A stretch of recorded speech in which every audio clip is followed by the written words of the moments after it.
બધા પધારેલા મહેમાનોને નમ્ર વિનંતી, પોતપોતાનું સ્થાન ગ્રહણ કરે એટલે આપણે આગળનો કાર્યક્રમ શરૂ થઈ શકે.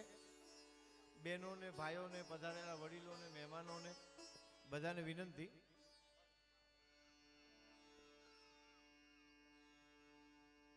હલો, ચાલો. બાર ભાયા પરિવાર દ્વારા જે ભાગવત સપ્તાહનું આયોજન છે, યજમાનો જલ્દીથી ભગવાન ભાગવતજીની આરતી પૂજા કરવા માટે આવી જાય.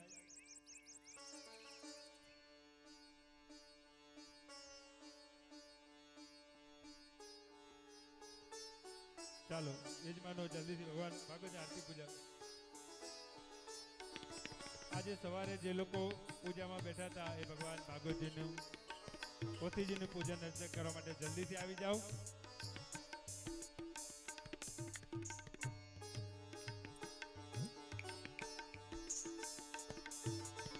ચાલો.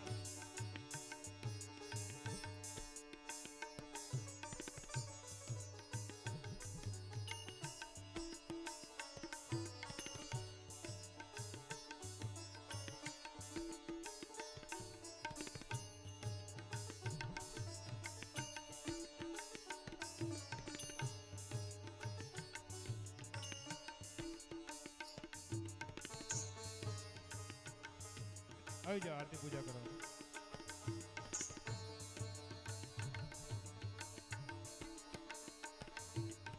વિશ્વાન દેવ સવિતર દુરિતાન પરાસુ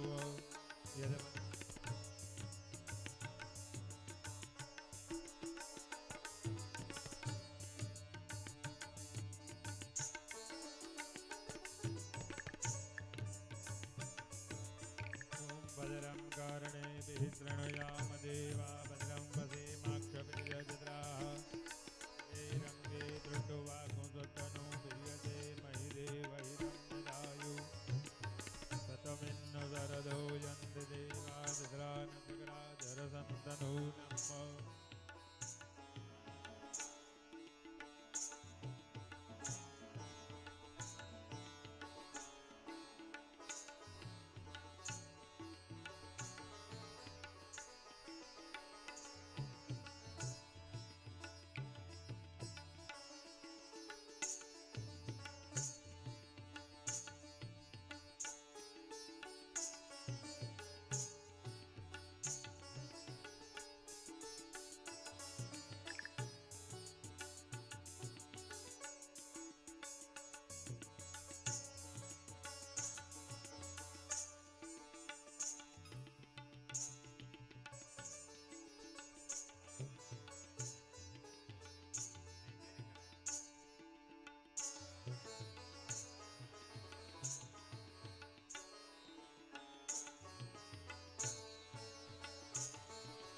जलमादाय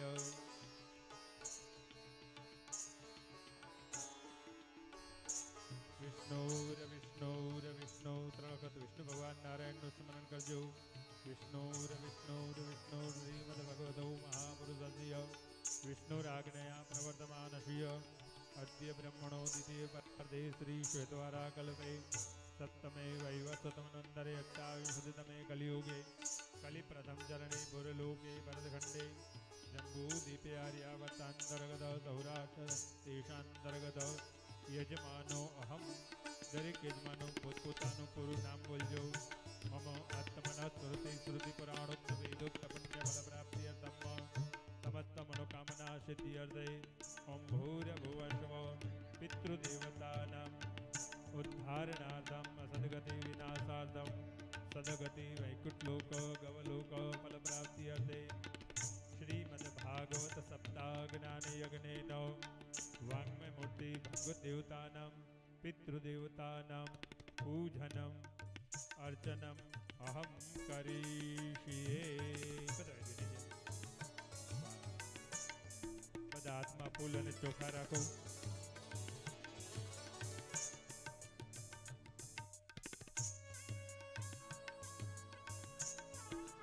હસ્તે ગંધાક્ષત પુષ્પાણિમાદાય ભગવાન ભાગવતજીનું ધ્યાન કરજો. ભગવાન પગે લાગો. कस्तूरी तिलकम ललाट पटले વૃક્ષસ્થલે કૌસ્તુભમ નાસાગ્રે વરમૌક્તિકમ કરતલે વેણુકરે કંકણમ સર્વાંગે હરિચંદનમ સુલલિતમ કંઠે ચ મુક્તાવલી ગોપસ્ત્રે પરિવેષ્ટિતો વિજયતે ગોપાલચૂડામણિ નારાયણં નમસ્કૃત્ય નરં ચૈવ નરોત્તમં દેવીં સરસ્વતીં વ્યાસ તતો જયમુદીરયેત ઓમ ઇદં વિષ્ણુર્વિજગ્રમે ત્રેધાનિ દધે પદમ સમૂઢમસ્ય ભાગ્યુસુરી સ્વાહા ઓમ ભૂર્ભુવસ્વઃ વાङ्मय મૂર્તિ ભગવદ્ દેવતાભ્યો નમો ધ્યાયી ધ્યાનમ સમર્પયામિ સકલો બજારાર્ધે ગંધાક્ષત ભાગવતજી ઉપર પધરાવી દો સકલો બજારાર્ધે ગંધાક્ષત પુષ્પાણિ સમર્પયામિ ભાગવતજીને તિલક ચાંદલો ચોખા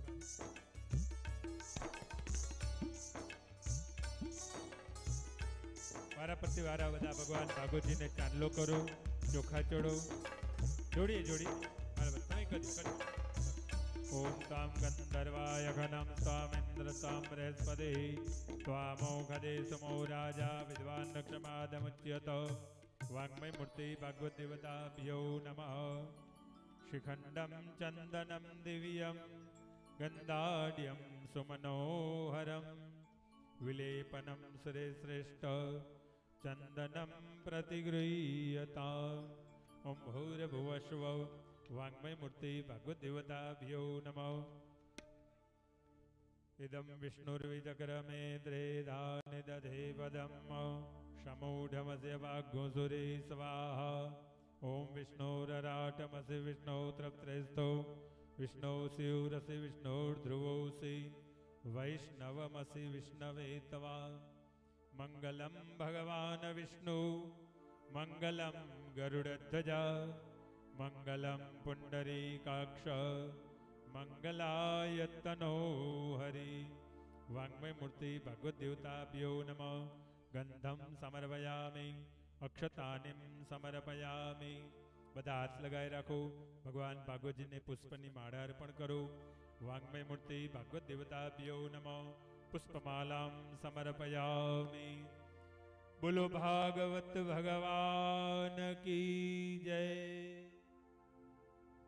વાङ्मय મૂર્તિ ભગવદ્ દેવતાભ્યો નમઃ નમસ્કારાન સમર્પયામિ નમસ્કરોમિ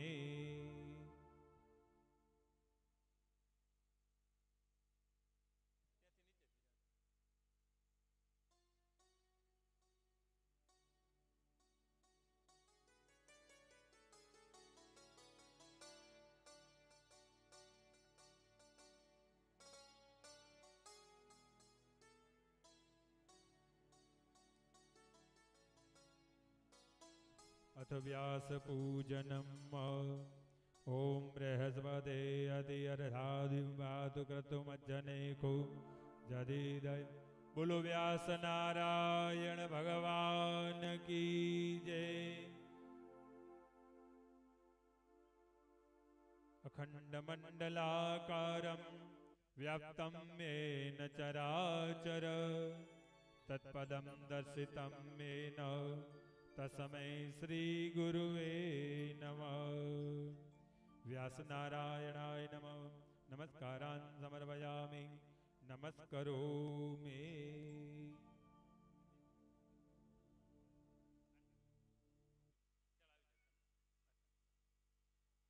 चलो भगवान भागवतजीनी आरती करो आरार्तिकम् ह्रीमिति मंत्रेण प्रज्वाल्य नम इति संपूज्य ज्वालामालिने नमः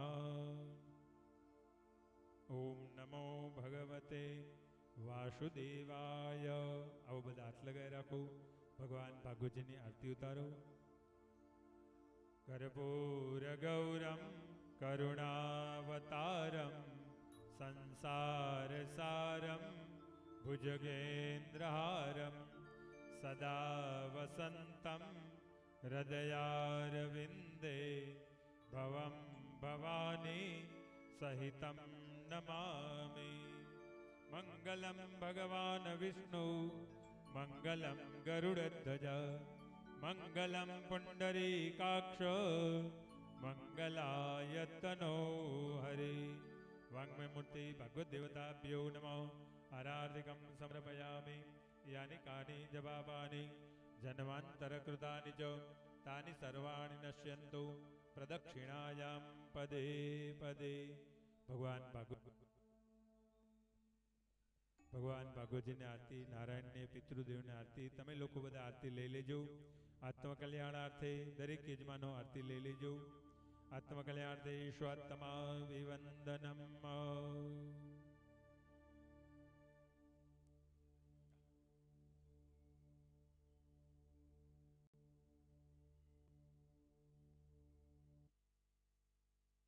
ચાલો હાથમાં શ્રીફળ લઈ ભગવાનની ધૂન બોલતા બોલતા ભગવાન ભાગવતજીની 4 પરિક્રમા કરી. ઓમ નમો ભગવતે વાસુદેવાય.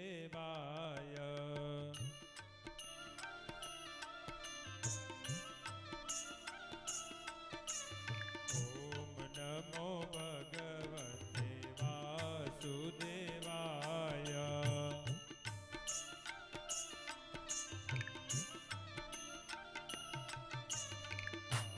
વાસુદેવાય હરિ વાસુદેવાય.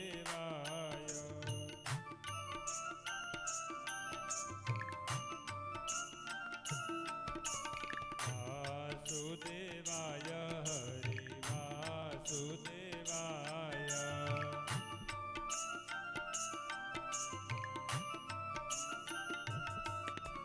ઓમ નમો ભગવતે વાસુદેવાય.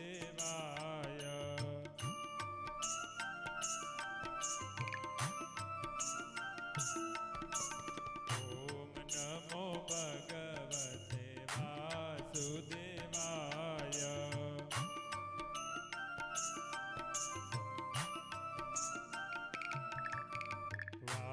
વાસુદેવાય હરિ વાસુદેવાય.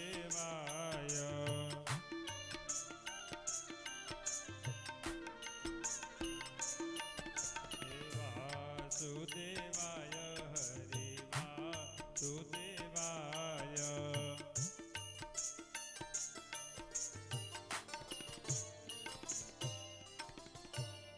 ફલેન ફલિદં ત્રૈલોક્યં સચરાચર ફલદાન પ્રભાવેણ સફલા સંતુ મનોરથા ફલાનિમ સમર્પયામિ.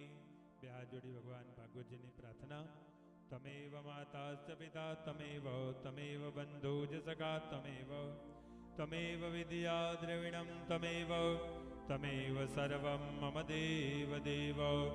વાંગ્મય મૂર્તિ ભાગવત દેવતાભ્યો નમઃ. પ્રાર્થના પૂર્વક દંડવત નમસ્કારાન સમર્પયામિ. નમસ્કરોમિ. પિતૃને પગે લાગજો. આ બાજુ ઉભા રહે ત્યાં પિતૃને પગે લાગો. પિતૃને વંદન કરો. અનાદિ નિધનો દેવ શંખ ચક્ર ગદાધર અક્ષય પુંડરીકાક્ષ પિતૃમોક્ષ પ્રદો ભવ. પિતૃદેવતાભ્યો નમઃ. સમસ્ત પિતૃદેવતાભ્યો નમઃ. નમસ્કારાન સમર્પયામિ. નમસ્કરોમિ. બોલો પિતૃનારાયણ દેવ કી જય.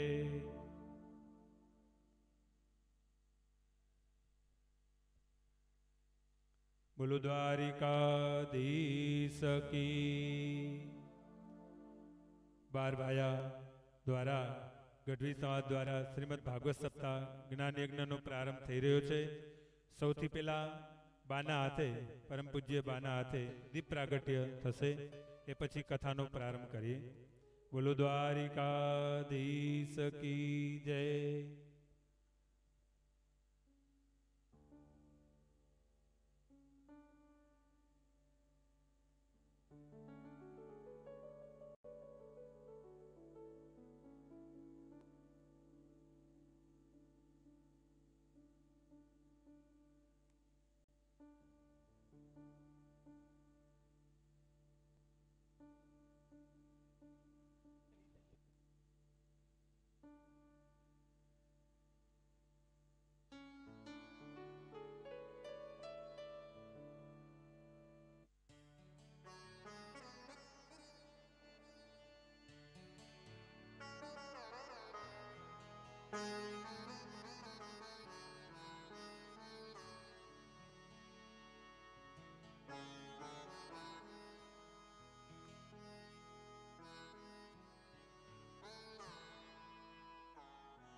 ॐ चन्द्रमा मनसो जातचक्षो सूर्यो अजायत श्रोत्राद्वायुश्च प्राणसमुखादग्निरजायत.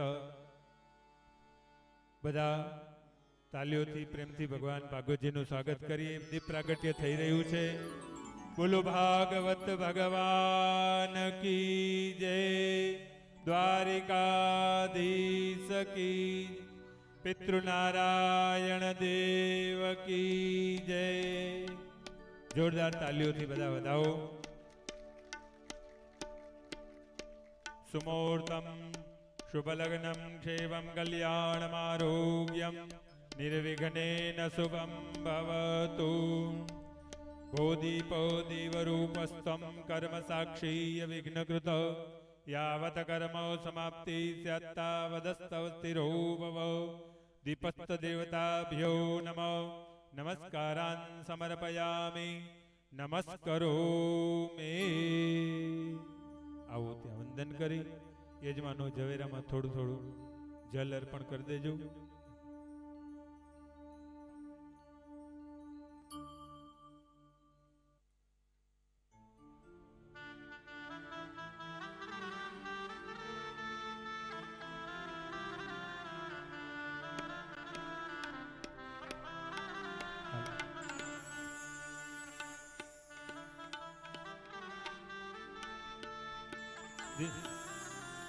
દિનેશભાઈ માવલ બે શબ્દ આપને કહે છે, બધા સાવધાન થઈને સાંભળજો.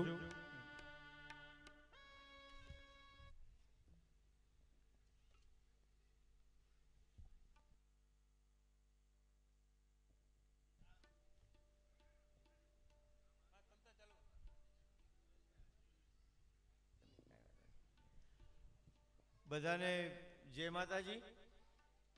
યા દેવી સર્વભૂતેષુ શક્તિ રૂપેણ સંસ્થિતા નમઃ તસ્યે નમઃ તસ્યે નમઃ તસ્યે નમો નમઃ. યા દેવી સર્વભૂતેષુ શ્રદ્ધા રૂપેણ સંસ્થિતા નમઃ તસ્યે નમઃ તસ્યે નમઃ તસ્યે નમો નમઃ.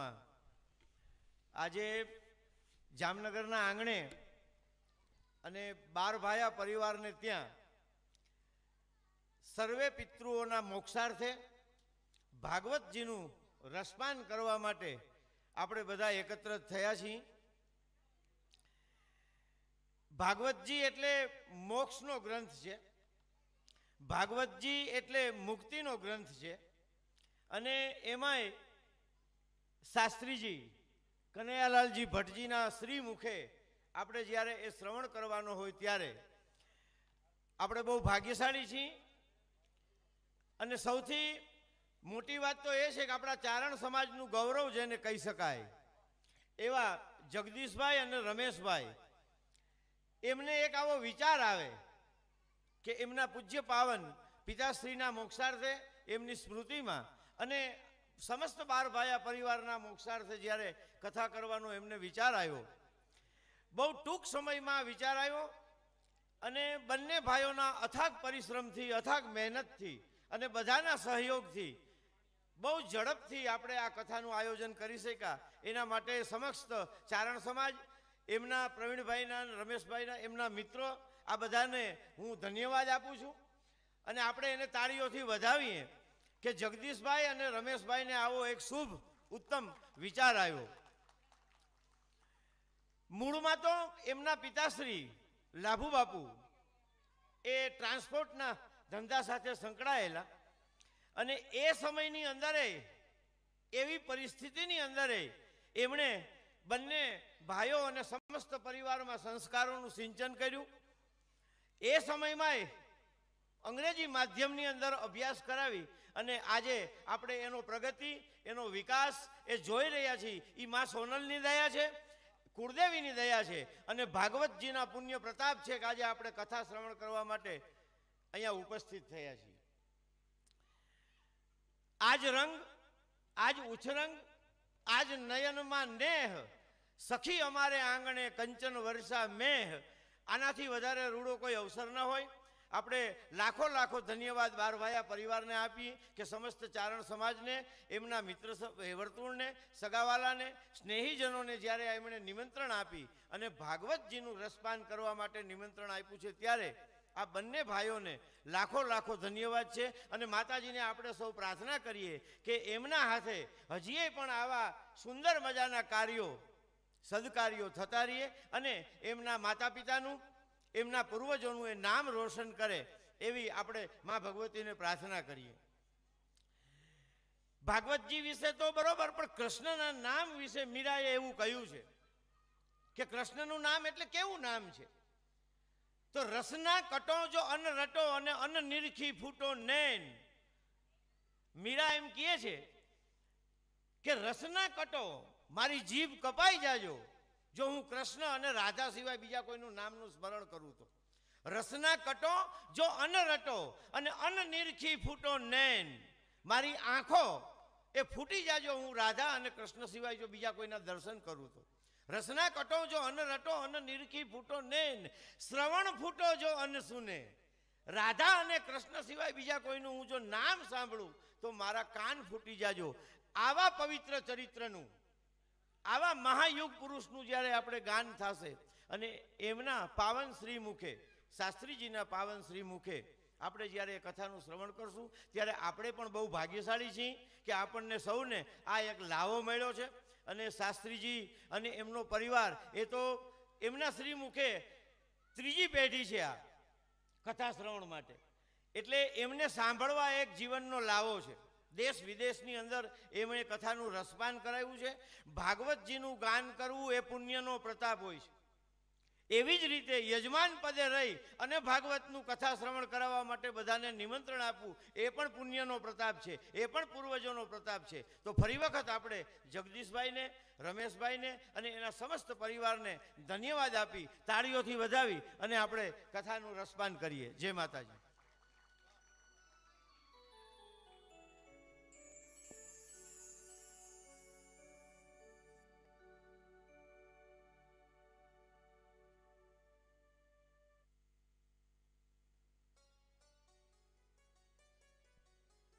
જય શ્રી કૃષ્ણ. કથાના આરંભ પહેલા સુચેન્દ્રભાઈ બે શબ્દો બોલશે. શ્રી સુચેન્દ્રભાઈ.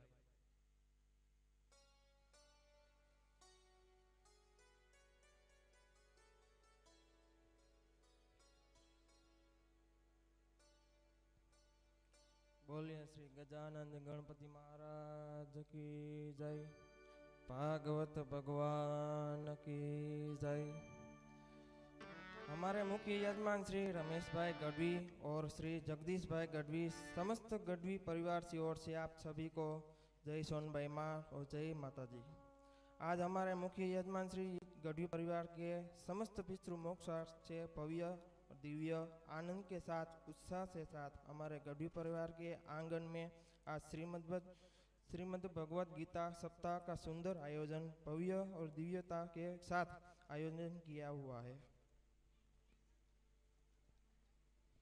कथा जगत में विख्यात कथाकारों में से एक ऐसे हमारे वक्ता श्री शास्त्री जी, श्री कन्हैयालाल भट्ट जी, जिन्होंने भारत भर में, भारत के अनेक राज्यों में, अनेक शहरों में, देश विदेशों में हमारे वक्ता श्री शास्त्री जी कन्हैयालाल भट्ट जी ने अपने श्री मुखारविंद श्रीमद् भागवत महापुराण, श्री रामचरितमानस, श्री शिव महापुराण और देवी भागवत जैसी अनेक कथाओं का रसपान लोगों को करवाया है। वक्ता श्री शास्त्री जी कन्हैयालाल भट्ट जी ने 450 से अधिक कथाओं का रसपान लोगों को करवाया है। भारत देश के सुप्रसिद्ध विद्वान वक्ताओं को भी, कथाकारों को भी, जो हमारे वक्ता श्री शास्त्री जी कन्हैयालाल भट्ट को सुनना पसंद करते हैं। और आज से श्रीमद् भगवत कथा का शुभ प्रथम सत्र के शुरू होने जा रहा है। श्रीमद् भागवत कथा का सुनने का क्या फल मिलता है, श्रवण करने का क्या फल मिलता है, श्रीमद् भागवत कथा का क्या महिमा है, उसका सार क्या है, श्रीमद् भागवत कथा का उत्पत्ति कैसे हुई, किसने रची, श्रीमद् भगवत गीता का किसने सुनी, किसने सुनाई, किसने लिखी, अध्याय कितने हैं, श्लोक कितने हैं, वो सभी हम वक्ता श्री कन्हैयालाल भट्ट जी से हम सुनेंगे और रसपान करेंगे हम, और कुछ ज़्यादा नहीं कहेंगे। और हम वक्ता श्री कन्हैयालाल भट्ट जी को कहेंगे कि सुंदर कथा का अनुवाद हम रसपान फिर से। जय श्री कृष्ण, जय श्री राम।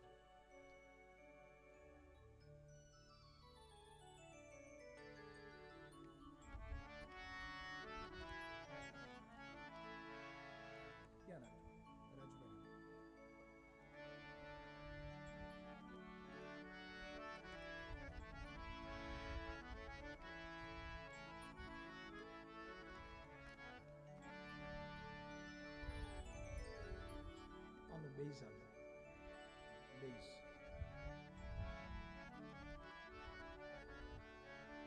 બેઝ વધારજો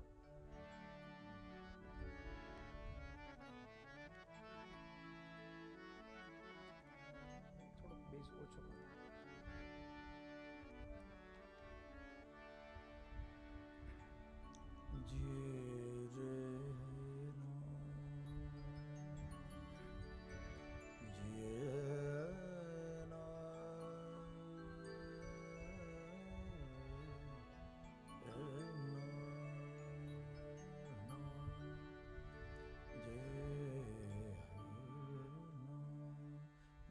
ગેઇન કરજો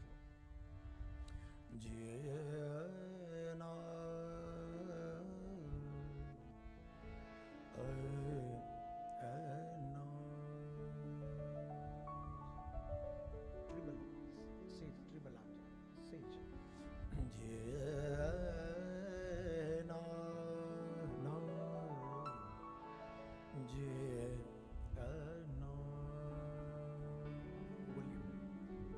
બેકિંગ આગળનું છે એ આપજો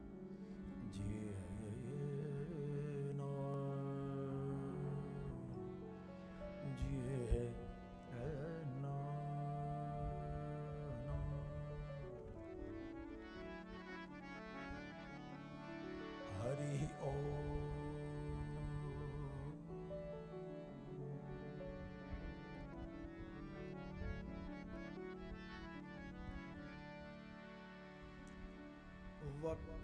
વક્રતુંડ મહાકાય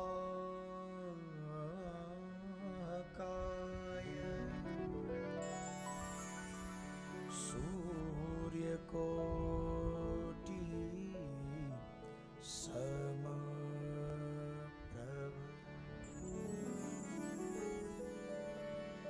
નિર્વિઘ્નો કુરુ મે દેવ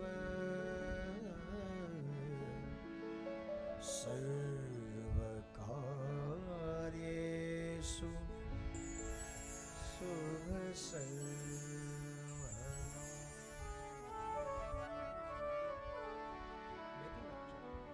આગળના બેકિંગ છે ઓર વધારે એવું લાગે તો એમ્પ્લીફાયરથી વધારજો ખાલી બેકિંગ એમ્પ્લીફાયર નારાયણમ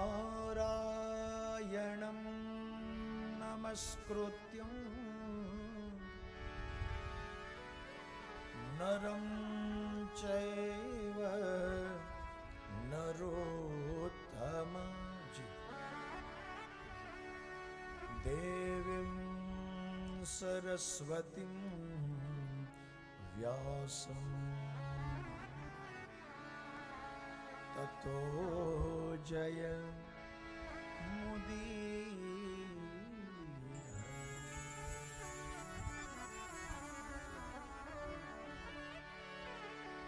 અખંડ મંડલાકારમ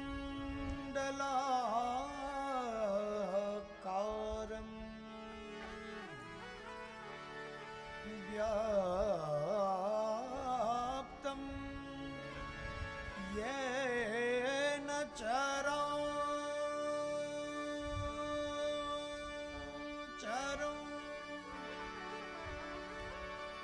ततः पदं दर्शितं येन तस्मै श्री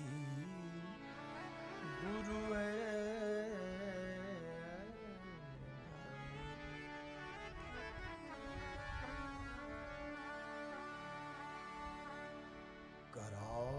करारविन्दे नपदारविन्दं मुखारविन्दे विन्देशयन् वटस्य पत्र शपुटे शयानं बालं मुकुन्दं मनसा स्मरामि श्री कृष्ण गोविंद हरे मुरारे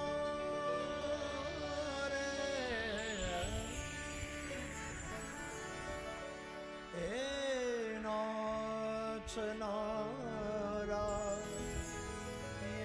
वासुदेव जी हमें पिबस्वा मृत में तदेव गोविंद धामो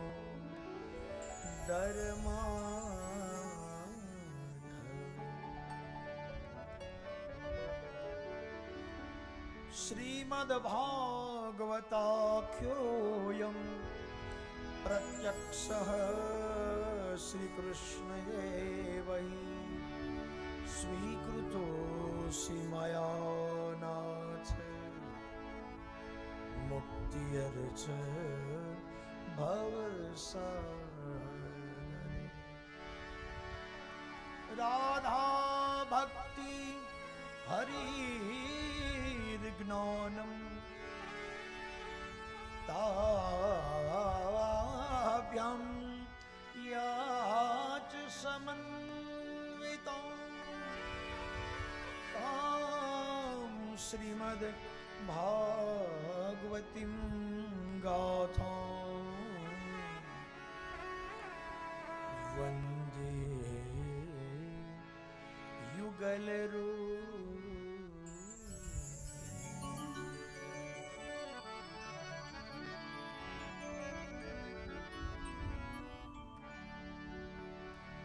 बोले श्री बाल कृष्ण लाल की,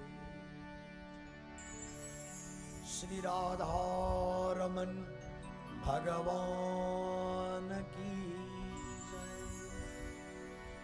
अपने अपने गुरु महाराज की जय। श्री भागवत भगवान की ओम नमः पार्वतीपतये हर हर महादेव।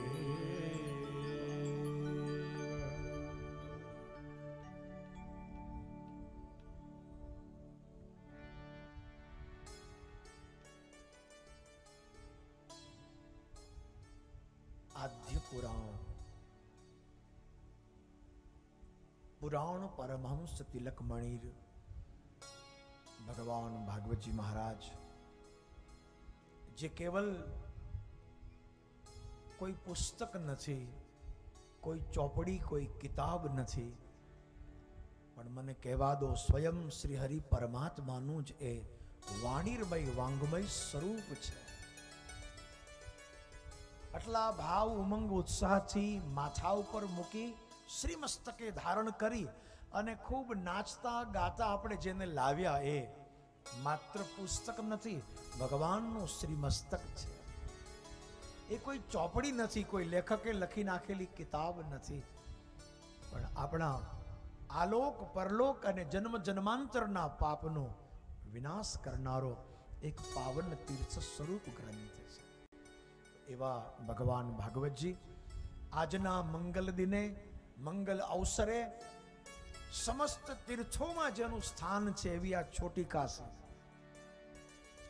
જામનગરનું નામ તો જામ સાહેબો આવ્યા પછી પડ્યું, પણ અસલમાં પૌરાણિક નામ છે છોટી કાશી. અને તમે જામનગર વાળા બહુ પુણ્ય કરીને આવ્યા છો કે તમને આ ગામમાં રહેવા મળ્યું. બહુ જ પુણ્ય છે તમારા કે આ ભૂમિમાં આ ધામની અંદર તમને. કારણ કે મેં અહીંના જ વિદ્વાનો પાસે સાંભળ્યું, વારાણસી કાશીમાં અંદાજે લગભગ એબાઉટ 1100 જેટલા શિવ મંદિર છે. કાશી વારાણસી શિવભૂમિ એટલા માટે કહેવાય છે, ગલીએ ગલીએ મહાદેવજીના મંદિર. 1100 થી વધારે કાશીમાં શિવ મંદિર છે. અને જામનગરને કાશી છોટી કાશી એટલા માટે કહેવાય કે લગભગ 600 થી વધારે જામનગરમાં મહાદેવજીના મંદિર. એટલા માટે એને છોટી કાશી, એટલા માટે એને વિદવત ભૂમિ, એટલા માટે એની શ્રેષ્ઠ ભૂમિ. એવી આ છોટી કાશીની પાવની સુહાવની પાવની આ તીર્થ ભૂમિમાં આજના મંગલ દિવસે આલોક પરલોકમાં જેની કથાઓની અસર છે એવા ભગવાન ભાગવતજી મહારાજ અહીંયા પધાર્યા. પણ એમાં જે નિમિત્ત બન્યા, એની અંદર જે મુખ્ય મનોરથી બન્યા એ બારભાયા ગઢવી પરિવાર. અને મને કહેવા દો, આપણે ત્યાં એક સરસ માન્યતા છે, એ માન્યતાને વંદન કરું છું કે પિતૃના ઉદ્ધાર માટે ભાગવત કથા થાય. સાચી વાત છે, એ વસ્તુને હું બરાબર સ્વીકારું અને એ બરાબર શ્રદ્ધા છે કે પિતૃના ઉદ્ધારણ માટે, પિતૃઓના આત્મકલ્યાણ, એની આત્મ શાંતિ માટે, હરિચરણારવિંદ ગતિ પ્રાપ્તિ માટે ભાગવતજી થાય. પણ મારો આટલા વર્ષોનો અનુભવ બોલે છે કે જેના પિતૃઓ મોક્ષને પામી જ ગયા હોય, જેના પિતૃઓ ભગવતીના ચરણમાં બેસી જ ગયા હોય, જેને આત્મ શાંતિ મળી જ હોય, એના જ પરિવારમાં ભાગવત થાય. નહીતર કરવા ધારો તોય ન થાય, કરવા ધારો તોય ન થાય. પણ થઈ રહી છે એનો અર્થ કેવલ આપણો પુરુષાર્થ, આપણો પૈસો, આપણી ગોઠવણ ના, આ દિવંગત આત્માઓનો આશીર્વાદ બોલ્યા છે. એટલે જ આ પરિવારમાં આજ ભગવાન ભાગવતજી મહારાજ પધાર્યા છે. તો ભગવતીના ચરણારવિંદમાં જે બેઠા છે એવા પૂજનીય વંદનીય લાભુદાન દાદા, એ પરિવારે એમના મંગલ સ્મરણમાં, અને કેવલ લાભુદાન દાદા જ નહીં પણ તમામ 12 ભાયા કુટુંબના જેટલા જ આ બંને ભાઈઓનો એક ઉદાર ભાવ છે કે કેવલ અમારા વડીલો, અમારા જ પિતૃઓ ના, પરિવારના તમામ પિતૃઓ જેને પણ ફોટો મૂકવો હોય બધા સમસ્ત પિતૃઓના ઉદ્ધારણ માટે આ ગઢવી પરિવાર ઓમેય આ ધરાતલની અંદર, આ પૃથ્વીમાં અમુક જ્ઞાતિએ ભગવાનની આશીર્વાદ કૃપા પાત્ર જ્ઞાતિ છે. ભગવાને આપણને આ 7 ખંડમાં, ભારત ખંડમાં એની અંદર પણ આ એશિયા ખંડમાં પણ ભારત, એમાં પણ આપણું ગુજરાત, અને એની અંદર પણ જો આપણને ઉત્તમ કુલમાં જન્મ આપ્યો હોય તો એટલું તો ચોક્કસ છે કે પૂર્વમાં કંઈક પુણ્ય કર્યા છે. નહીતર ભગવાન આપણને ગઢવી કુળમાં, ચારણ કુળમાં, બ્રાહ્મણ કુળમાં જન્મ આપે જ નહીં. એટલે પૂર્વમાં તો આપણું બેલેન્સ છે. આ જન્મમાં હવે કરીએ તો કંઈક આવું તો સારો મળે, હવે આપણું કંઈક પૂર્વનું તો બેલેન્સ છે. ગઢવી સમાજ તો ભગવતીનો કૃપા પાત્ર છે. તો ભગવતી આઈના આશીર્વાદથી આ લાભુદાન દાદા, એમના પરિવારના નિમિત્તરૂપ આદરણીય વડીલ બંધુ જગદીશભાઈ અને રમેશભાઈ, આ બંને રામ લક્ષ્મણની જોડીએ આ પરિવારને કેવલ આનંદનો જ અવસર ના, પુણ્ય કમાવાનો અવસર આપ્યો છે, પુણ્ય એકત્રિત કરવાનો અવસર કે આ જન્મ તો ભગવતીએ સારો આપ્યો, પણ આપણા જન્મ જન્માંતર સુધરી જાય એવો આ 7 દિનનો પાવન યજ્ઞ આ પરિવારના નિમિત્ત રૂપે બન્યો છે. તો આજની સુમંગલ પ્રભાતે ભગવાન ભાગવતજીને આપણે વાતે ગાતે કીર્તન કરતા અહીંયા કથા સ્થળમાં બિરાજિત કર્યા. આવો, હવે આપણી પાસે સમય બહુ ઓછો છે, પણ એની અંદર ભાગવતજીનો મહિમા, ભાગવતજીનું મહાત્મા, શા માટે આ કથા આપણે સાંભળવી જોઈએ, શા માટે આ કથાનું ગાયન કરવું જોઈએ, અને આ કથા કરવાનો પાછળનો હેતુ શું ફળ મળે, એનો બહુ સુંદર મહિમા, એનું થોડા અવસરમાં શ્રવણ કરવા જઈએ. પહેલા નિયમ છે, કોઈ પણ સત્સંગનો શુભારંભ સંકીર્તનથી જ થાય. સંકીર્તન વગર કથાનો પ્રારંભ ન થાય. એટલે એની અંદર સંકીર્તન એને જ કહેવાય કે કથા ગાનાર, સાંભળનાર, વગાડનાર અહીંયા જેટલા પણ બેઠા છે, જેના કાન સુધી અવાજ પહોંચે છે, 2 મિનિટ માટે 2 હાથની તાલી પાડી અને ઉચ્ચ સ્વરથી હરિનામ સંકીર્તનનો આશ્રય કરી અને પછી કથાનું શ્રવણ કરીએ. કેવલ 2 મિનિટ માટે. શ્રી કૃષ્ણ ગોવિંદ હરે મુરારે શ્રી કૃષ્ણ ગોવિંદ મુરારે શ્રી કૃષ્ણ ગોવિંદ શ્રી કૃષ્ણ ગોવિંદ હરે મુરારે શ્રી કૃષ્ણ ગોવિંદ હરે મુરારે. હે નાથ નારાયણ વાસુદેવા હે નાથ નારાયણ વાસુદેવા. હે નાથ નારાયણ વાસુદેવા હે નાથ નારાયણ વાસુદેવા. હે નાથ નારાયણ વાસુદેવા હે નાથ નારાયણ વાસુદેવા. શ્રી કૃષ્ણ ગોવિંદ હરે મુરારે કૃષ્ણ ગોવિંદ હરે મુરારે. પોથી યાત્રામાં તમે લોકો બહુ રાસ રમ્યા ઢોલના તાલે બેન્ડવાજા ઉપર અને ખૂબ રમતા રમતા અહીંયા આવ્યા. થાક્યા હશો એ તો મને ખબર છે, પણ એટલા બધા થાકી ગયા હશો કે તાલી નહીં પડે એટલી ખબર નહોતી. યાદ રાખજો, હરિનામની તાલી જીવનની ખાલીને પૂરી દે છે. એટલા માટે જરા પ્રેમથી 2 મિનિટ માટે ભાવથી હે નાથ નારાયણ વાસુદેવા હે નાથ નારાયણ વાસુદેવા. હે નાથ નારાયણ વાસુદેવા હે નારાયણ વાસુદેવા. હે નાથ નારાયણ વાસુદેવા હે નાથ નારાયણ વાસુદેવા. હે નાથ નારાયણ વાસુદેવા. હે નાથ નારાયણ વાસુદેવા. શ્રી કૃષ્ણ ગોવિંદ હરે શ્રી કૃષ્ણ ગોવિંદ હરે મુરારે. શ્રી કૃષ્ણ ગોવિંદ હરે મુરારે શ્રી કૃષ્ણ ગોવિંદ હરે જય હો, વાત મુરારે. આવી.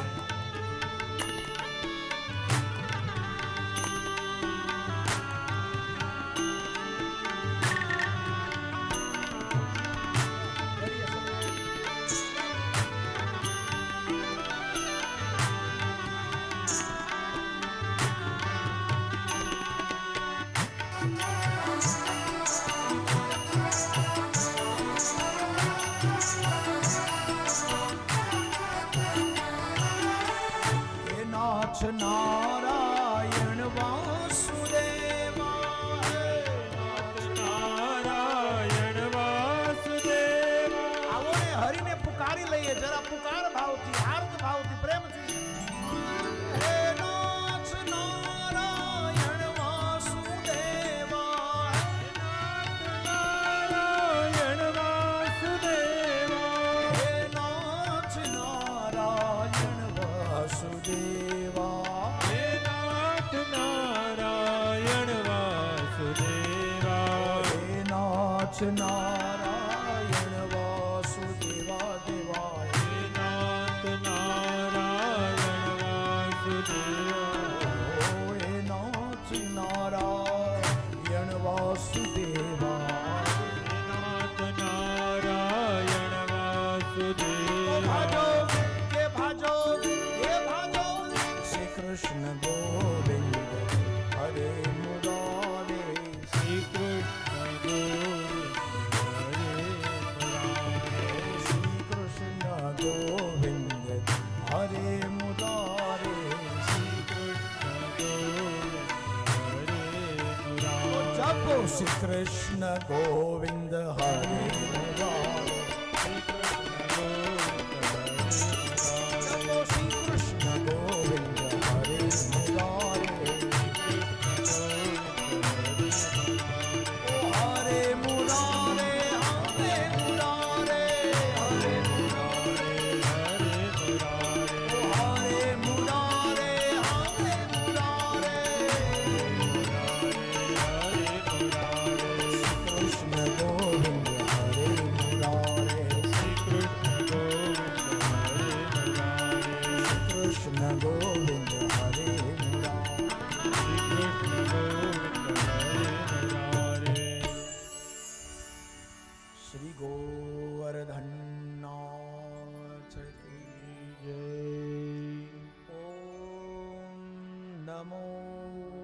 ભગવતે વાસુદેવાય હરિ.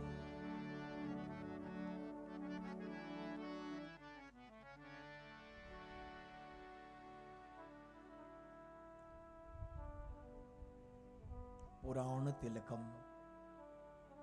ભગવાન શ્રી હરિનું જય વાણીરમય શ્લોકમય અને શબ્દમય શરીર છે એવો ભગવાન ભાગવતજી મહારાજ. આપણે ત્યાં આકૃતિને આપણે શરીર કહીએ, ચામડીથી મઢેલું હોય એને જ આપણે શરીર કહીએ, પણ અધ્યાત્મની ભાષામાં, પુરાણની ભાષામાં શબ્દ પણ શરીર છે, સ્વર પણ શરીર છે. જે કંઈ ગવાય છે અહીંયાથી ભગવદ વાણી એ પણ શરીર છે. ચામડાની આંખ ચામડું જ જોઈ શકે, પણ એનાથી પણ વિશેષ જે આકૃતિ ને અહીંયા સર્જન થાય છે એ ભગવાનનું વાણીરમય સ્વરૂપ એટલે ભગવાન ભાગવતજીની કથા છે. એટલું ચોક્કસ છે કે ભાગવતજી એ સ્વયં ભગવાનનું જ શ્રીઅંગમય સ્વરૂપ છે, એટલે ભગવાનનો આ ગ્રંથમાં વાસ છે.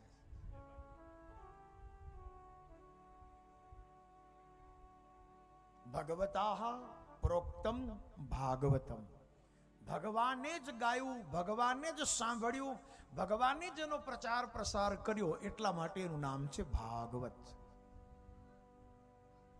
ભાગવતમાં ભાની પાસેથી કાનો કાઢી લઈએ, ખાલી ભગવત એટલે ભગવાન, ભગવત એટલે ભગવાન, પણ અહીંયા શબ્દ છે ભાગવત.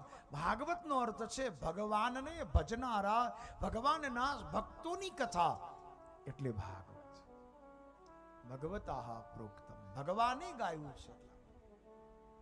અને વાત એ સાચી છે, આપણે કંઈ પણ બોલીએ છીએ ત્યારે ગળું આપણું, સ્વર પેટી આપણી, પણ યાદ રાખજો શબ્દ આપણા નથી, અંદરથી ગાનારો કોઈ બીજો છે, કહેનારો કોઈ બીજો છે. જસ આપણને મળે કે આપણે કહ્યું, આપણે બોલ્યા, આપણે ગાયું, આપણી વાતથી લોકો રાજી થયા, આપણને માત્ર યશ મળ્યો છે. બાકી હકીકતમાં તો ભગત બાપુ કવિ કાગનું પ્રસિદ્ધ ભજન તમને તો સાંભળ્યું જ હશે, ગાનારાને જ્ઞાન નથી એ જી તારા ગળામાંથી કોણ ગાય. બોલા ગાનારાને જ્ઞાન નથી આજે તારા ગળામાંથી કોણ ગાય. એ હરિવર કોઈથી જાણ્યો ન જણાય, એ હરિવર કોઈથી જાણ્યો ન. ભગત બાપુ કહે કે ભગવાનની કેવી અદ્ભુત રચના છે. આપણે માનીએ કે મારું ગળું બોલે નહીં, ગાનારો કોઈ બીજો છે. હા, આપણી આંખ જગત નિહાળે છે, ના અંદરથી જોનારો કોઈ બીજો છે. આંખ તો એક માધ્યમ છે, એક માત્ર સાધન છે. આંખ જોનારી નથી, જોનારો કોઈ બીજો બેઠો. એમ આપણે એવું માનીએ કે સુખદેવજી, ભગવાન વ્યાસનારાયણ, મૈત્રેય ઋષિ, સુતજી, આ બધા વક્તાઓએ ભાગવત ગાઈ, ચોક્કસ માત્ર ગળું જ એમનું છે, પણ અંદરથી આ ભગવાન ભાગવતજીની કથાને ગાનાર તો સ્વયં ભગવાન પરમાત્મા શ્રી હરિ. અને એટલા માટે જ આ કથા યુગો યુગોથી ગવાય, છતાં હંમેશા નવી નવી ને નવી છે. અમારે ભાગવતજીને ઉપમા છે, દિને દિને નવમ નવમ નમામિ નંદ સંભવમ. તમે કેટલી વાર કથા સાંભળી હશે, છતાં જ્યારે પણ સાંભળો કથાનું રૂપક એકનું એક, રસ નવો નવો. તમને ખબર છે કે હમણાં સુખદેવજી આવશે, હમણાં પરીક્ષિત આવશે, નંદ મહોત્સવ, એ બધી જ કથા આપણને બધા તમે અનેક વાર સાંભળી ચૂક્યા, પણ છતાં ભાગવતજીનો એ પ્રભાવ છે. જ્યારે સાંભળવા બેસીએ કથા એની એ રસ નવો નવો, અર્થ નવો નવો. આ ભાગવતજીનું પ્રધાન પ્રદાન છે.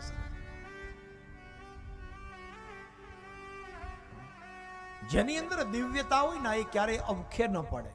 એમ ભાગવતમાં દિવ્યતા છે, એટલે જેટલી વાર ગાઈએ, જેટલી વાર સાંભળીએ, રસ જાગૃત રહે છે. આ ભાગવતજીની વિશેષતા છે. એવો ભગવાન ભાગવતજી મહારાજનો આ સદગ્રંથ આજના મંગલ દિને આપણે પ્રારંભ કરીએ છીએ. અત્યારે પહેલું સત્ર આમ તો પોથી યાત્રાનું જ હોય છે. નિયમ એવો છે કે ભગવાનના મંદિરમાં ભગવાનની અનુમતિ, રજા લઈ અને ભાગવતજીને આપણે અહીંયા પધરાવ્યા. 7 દિવસ સુધી ભગવાનનો અહીંયા વાસ છે. ભગવાન ભાગવતજી મહારાજનું આ મંદિર છે. અત્યાર સુધી આ કથા મંડપ હતો, અત્યાર સુધી આ પંડાલ હતો, પણ ભગવાન ભાગવતજીના આવ્યા પછી હવે મંદિર થઈ ગયું, આપણા માટે તીર્થ થઈ ગયું. મંદિર ગમે એવું ભવ્ય બનાવો, એમાં કલા કારીગરી સરસ મજાના આરસ કોટા જે કંઈ બનાવો તમે, પણ જ્યાં સુધી મૂર્તિની પ્રતિષ્ઠા ન થાય ત્યાં સુધી મંદિરમાં ભવ્યતા હોય, દિવ્યતા ન હોય. દિવ્યતા ન હોય. એ જ રીતે સજનો ભગવાન ભાગવતજી આવ્યા પછી આ કથા મંડપ, આ પાર્ટી પ્લોટ, આ કથા સ્થળ એ આપણા માટે સાક્ષાત ભગવાનનું તીર્થ સ્વરૂપ છે. એવા ભગવાન ભાગવતજી જેનું 7 દિવસ સુધી આપણે માત્ર શ્રવણ નહીં, સેવન કરવાનું છે. આજ પહેલો દિવસ છે. હું આપ સૌને એક સરસ વાત કહી દઉં. અમારા ભાગવતની કથા એ માત્ર શ્રવણ કરવા માટે નથી, સેવન કરવા માટે છે. આપ સૌ તો બધા જ્ઞાતા છો, ખબર જ હશે કે અનાજ ખવાય, પાણી પીવાય, પણ દવા ને ઔષધ છે ને એ ખવાય નહીં, પીવાય નહીં, ઔષધનું સેવન થાય છે. વૈદ્યરાજની પાસે જઈએ ને, જે દવા આપે ત્યારે કહે છે કે આ ઔષધનું સેવન કરજો, અને હંમેશા દવા છે ને એના ક્રમ પ્રમાણે ખવાય અને સાથે પરેજી પાડવી પડે, તો જ ઔષધ કામ કરે. કોઈ ડોક્ટર પાસે જઈએ ને આપણે 30 ગોળી લખી દે, એક સવારે, એક બપોરે, એક સાંજે, 3 ટાઈમ એક એક ગોળી ખાવાની, 10 દિવસ સુધી ખાજો. ઘરે ગયા પછી આપણને કંટાળો આવે કે રોજની 3 ટાઈમ યાદ રાખવાની 10 દિવસ સુધી, એના કરતા હાલો ને 30 એક હારે ખાઈ જાય. તો પછી શું થાય મારે તમને કેવું નહીં પડે. જે જીવાડનારી દવા છે એ જ મારનારી બને, રોગને ભગાડનારું ઔષધ એ જ રોગને જગાડનારું બને. કારણ આપણે ક્રમ ભૂલી ગયા, કારણ આપણે એની જે પથ્ય પાડવું જોઈએ ભૂલી ગયા. એમ શ્રીમદ ભાગવત એ 7 દિવસનો કોર્સ છે. ભાગવત એ ઔષધિ છે, ભાગવત ભવૌષધિ છે. અને યાદ રાખજો, કયા રોગને ભગાડશે? ન તન રોગ, ન મન રોગ, પણ વારે વારે જન્મવું, વારે વારે શરીર બદલવા, ઘડીક 4 પગવાળા, ક્યારેક 2 પગવાળા, ક્યારેક 5 વાળા, અનેક 84 લાખ શરીર છે. શાસ્ત્રના મત પ્રમાણે 84 લાખ શરીર છે. જલચર, સ્થલચર, નભચર, ઉભયચર, કેટલા શરીર છે. યાદ રાખજો, આ બધાયમાં ચક્કર માર્યા પછી આપણે મનુષ્ય બનાવ્યા છે. આ બધાયમાં આપણે અમુક સમય વિતાવીને જ આવ્યા છીએ. આ એ જરાય ભૂલ ન કરતા. અને હવે જો ભૂલ કર્યા તો વળી પાછું એ ચક્કર તો ચાલુ જ રહેવાનું. અંતે 84 ખાની રહે.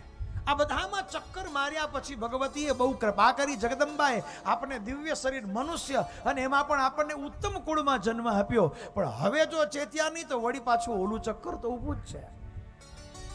અને જેને શાસ્ત્રમાં ભવરોગ કહ્યો છે, આ ભવરોગને કાપવાની કોઈ ઔષધિ હોય તો એક જ છે, અને છે ભાગવત કથાનું શ્રવણ, સેવન અને કથાનું આપણા દર્શન કરવું.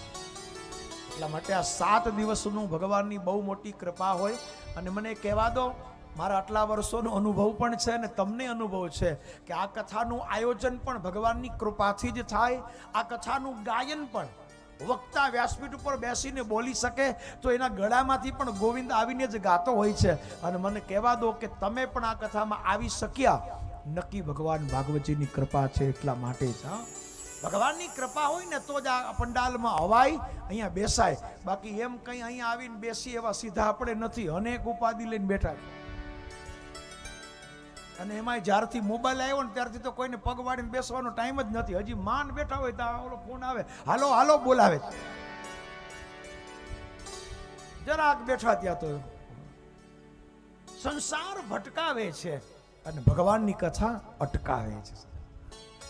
દુનિયામાં આપણે તો જ સારા લાગીએ જો દોડતા. તમે જો જગતમાં કોઈ બેઠેલો માણસ હારો ન લાગે. તમે એક જગ્યાએ કલાક બેસો ને એટલે બાજુવાળા કંટાળે કે હું તમે આળસુના પીર થઈને બેઠા, કઈ કામ કરો.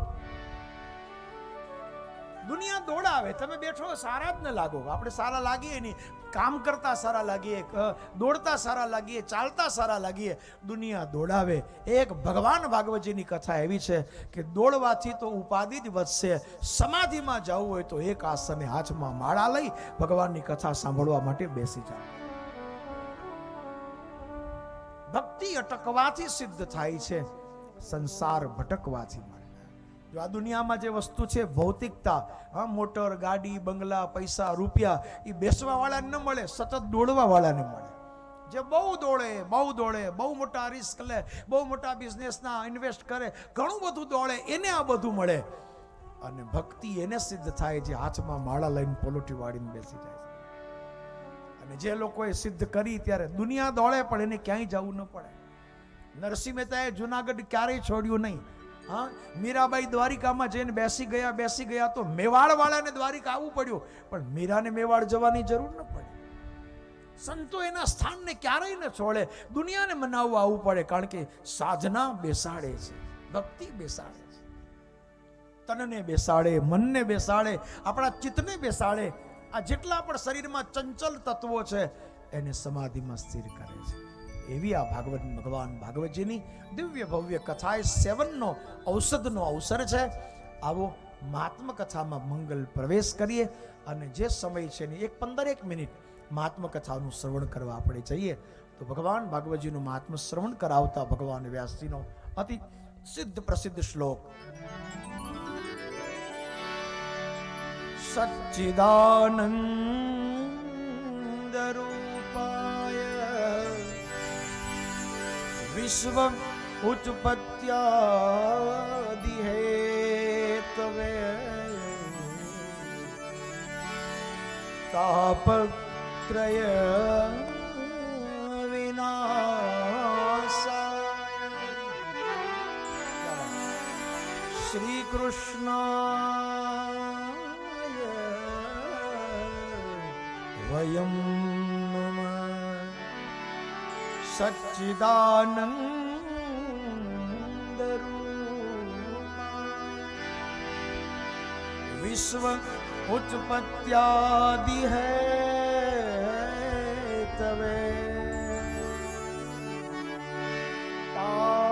તાપત્રય વિનાશાય શ્રી કૃષ્ણાય વયમ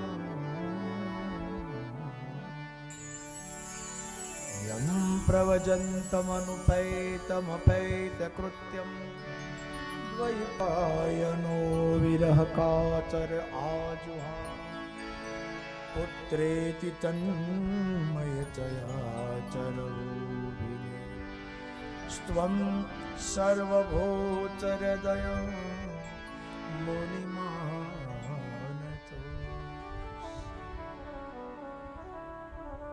શ્રીમદ ભાગવતના મહાત્મનો પ્રથમ શ્લોક કયો? મહાત્માનો સીધો અર્થ છે પરિચય, ઓળખાણ. જે ગ્રંથને આપણે 7 દિવસ સુધી શ્રવણ કરવો છે તો એનો મહિમા સાંભળ્યા વગર આપણને જાને બીનું ન હોય પરતીતિ, અને બીનું પરતીતિ હોય નહીં પ્રીતિ. જ્યાં સુધી જાણીએ નહીં ત્યાં સુધી પ્રતીતિ એટલે વિશ્વાસ ન થાય, અને વિશ્વાસ ન થાય ત્યાં સુધી પ્રીતિ ન જાગે. તો જે ગ્રંથને આપણે સાંભળવો છે એનું ઓળખાણના 3 માધ્યમ છે: આકૃતિ, કૃતિ અને પ્રકૃતિ. કોઈનો પણ પરિચય આપવો હોય ને તો પહેલા તો આપણે એની આકૃતિ કેવા લાગે છે. હા, લાંબા છે, ટૂંકા છે, જાડા છે, પાતળા છે, ગોરા છે, કાળા, જે કંઈ હોય એના શરીરની આકૃતિનું વર્ણન. પછી એની કૃતિ એટલે શું કરે છે, એનું કાર્ય શું છે, અને મોટો પરિચય છે એની પ્રકૃતિ, એનો સ્વભાવ કેવો. આકૃતિ, કૃતિ અને પ્રકૃતિથી જ ઓળખાણ અપાય. હવે બીજા બધાની ઓળખાણ આ રીતે આપી હોય તો સાલી છે, પણ ભગવાનની ઓળખાણ કેમ આપવી? ભગવાનની આકૃતિ કેમ કહેવી? ભગવાનની કૃતિ કેમ કહેવી? અને ભગવાનની પ્રકૃતિ કેવી? પણ વ્યાસજીની કેટલી વિદવત ભાષા છે. એક નાનકડા શ્લોકના 3 ચરણમાં ભગવાનની આકૃતિ, કૃતિ, પ્રકૃતિ આબાદ વર્ણન અને બોલ્યા છે કે ભગવાનના શ્રી વિગ્રહમાં, ભગવાનના શ્રીઅંગમાં શું છે? સચ્ચિદાનંદ રૂપાય વિશ્વ ઉત્પત્યાદિ હેતવે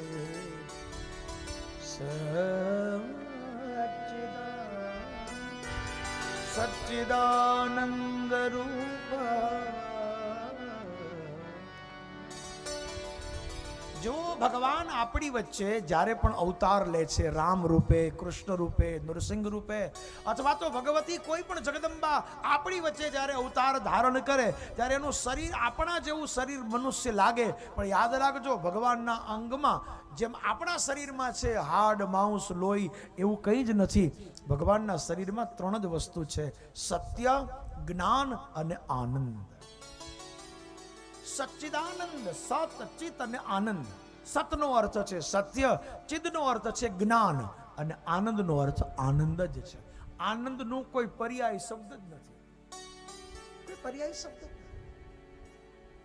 અને એક વાત એ સાંભળી લેજો, 7 દિવસ આપણે કથાનું શ્રવણ કરીએ, પૂજન કરીએ, અર્ચન કરીએ તો બદલામાં મળશે શું? 3 જ વસ્તુ મળશે: સત્ય મળશે, જ્ઞાન મળશે અને દુનિયામાં ક્યાંય ન મળે એવો અહીંયાથી આનંદ મળશે. 3 વસ્તુ મળશે. કદાચ કોઈ એમ કે તો બીજે બધાય મળે છે, સત્ય ક્યાં બધાય મળે છે, અને જ્ઞાનની તો વાત જ પૂછોમાં. અત્યારે તો જેને પૂછો એ બધા જ્ઞાની જ છે. લ્યો, જેને પૂછો કોઈ ના તો પાડતું જ નથી. આપણે બેઠા હોય ને જરાક આમ છીક ખાય ને તો બાજુવાળો 3 ગોળી બતાવે કે આ ખાઈ લ્યો, પણ તું ડોક્ટર છો. નોલેજ બધાને, જ્ઞાની બધા જ છે. અને એમાંય હવે તો આપણા માટે બહુ સારામાં સારું એક જ્ઞાની આપણે હારે જ ખિસ્સામાં જ રહે છે, અને એનું નામ છે ગૂગલ મહારાજ. તમારે જેનું પણ જ્ઞાન જોતું હોય ગૂગલને પૂછો એટલી વાર, પૂછો એટલી વાર.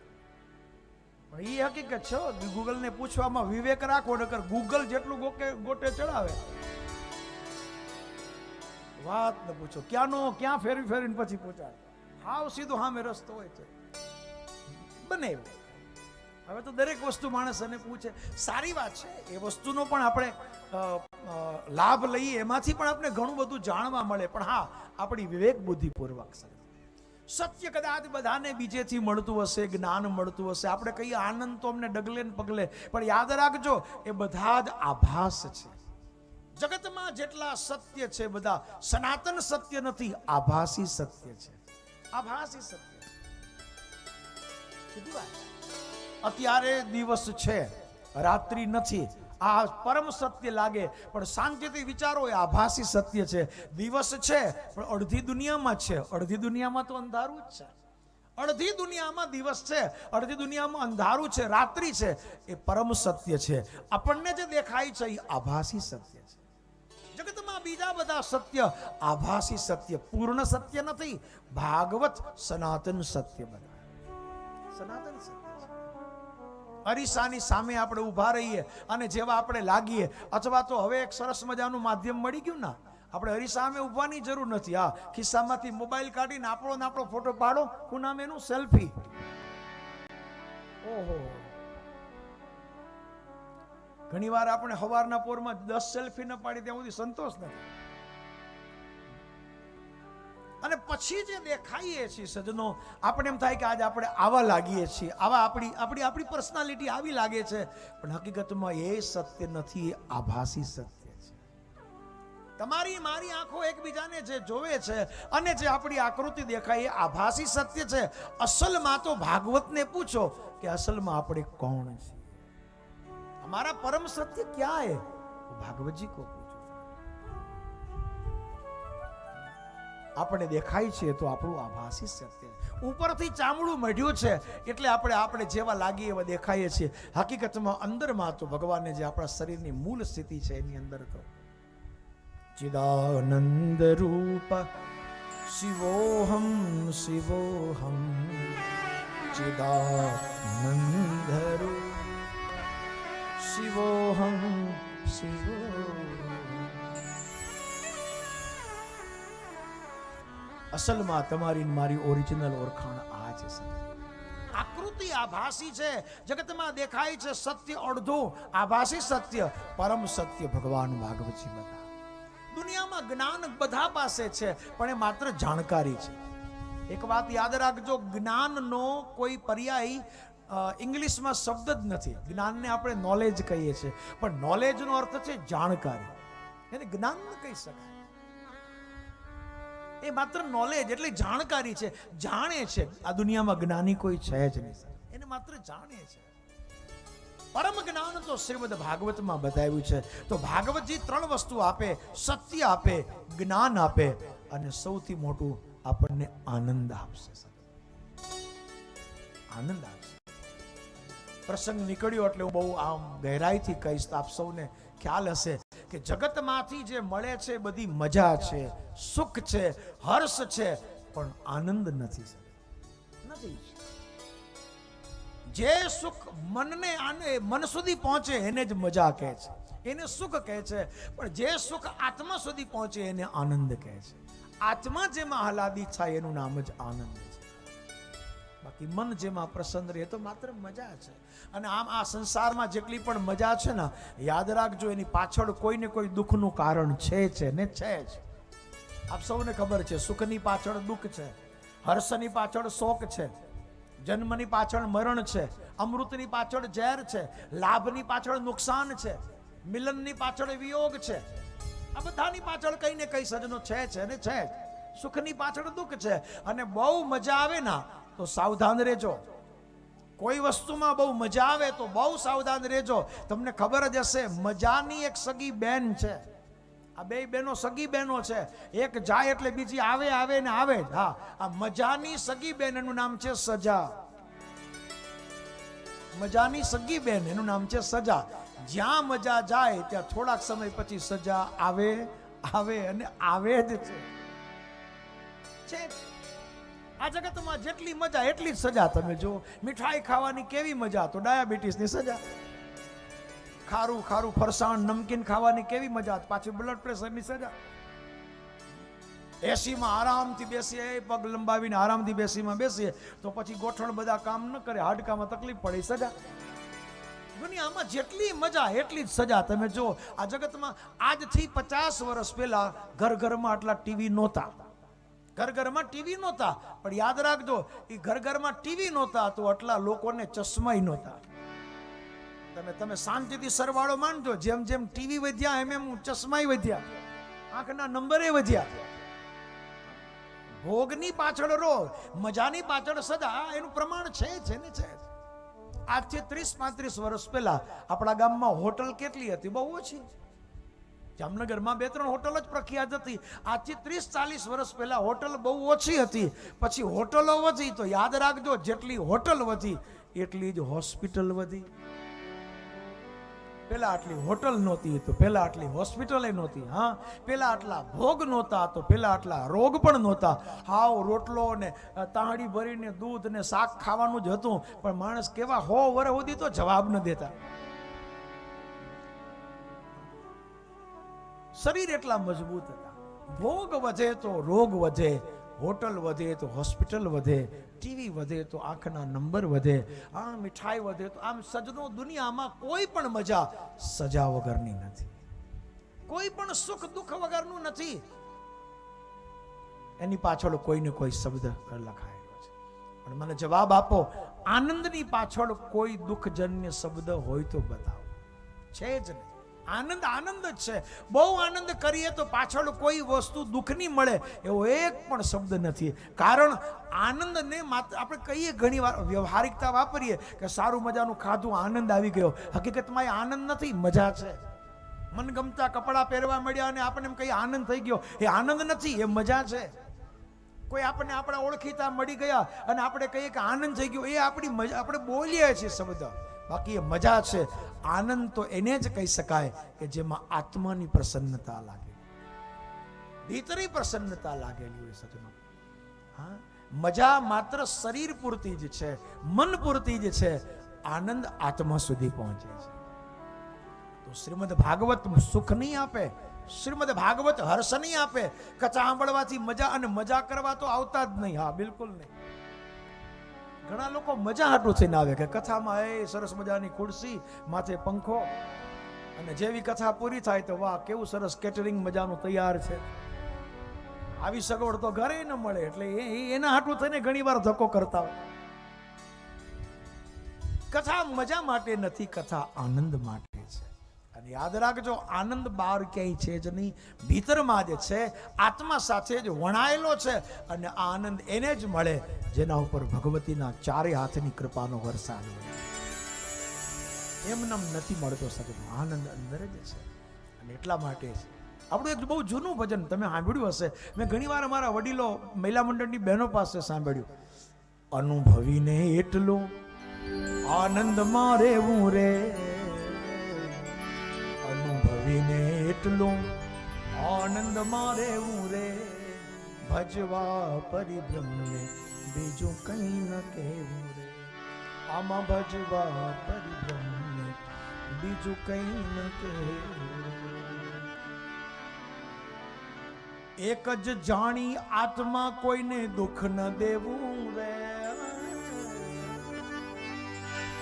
એક જ જાણી આત્મા કોઈને દુઃખ ન દેવું રે, આ સુખ દુઃખ છે તડકા છાયા સહીને રહેવું રે, સુખ દુઃખ છે તડકા છાયા સહીને રહેવું રે.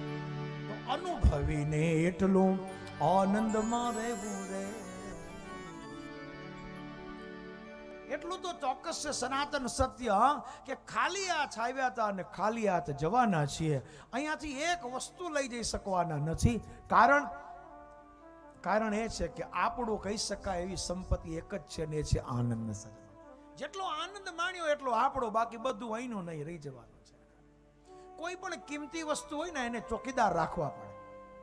બહુ કિંમતી વસ્તુ હોય તો કોઈ એને લઈ ન જાય, ચોરી ન જાય, વોચમેન ચોકીદાર રાખવા પડે. ભગવાને આટલી અતુલ સંપત્તિ આપી પણ આમાં ક્યાંય ચોકીદાર, કોઈ પોલીસ, કોઈ રક્ષક છે જ નહીં. કારણ ભગવાનને ખબર છે કે આમાંથી કોઈ કાંઈ ઉપર લઈને જવાનું છે જ નહીં, અહીં નહીં પડ્યું રહેવાનું.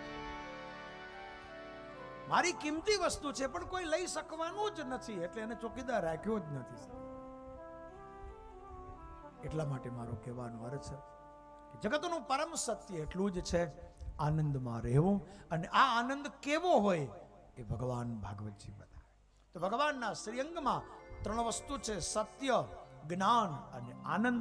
કથામાંથી તમારે મારે લઈ જવાનું છે સત્ય, જ્ઞાન અને આનંદ. એના માટે જ ભગવાન ભાગવતજી છે.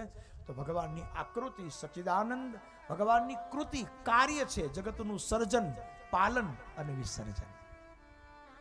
એની રચના તો જુઓ કેવી સરસ છે. સર્જન એ જ કરે છે. આ સર્જનનું કારણ પણ ભગવાન જ છે અને પાલન પણ એ જ કરે છે. એ જ પાલન.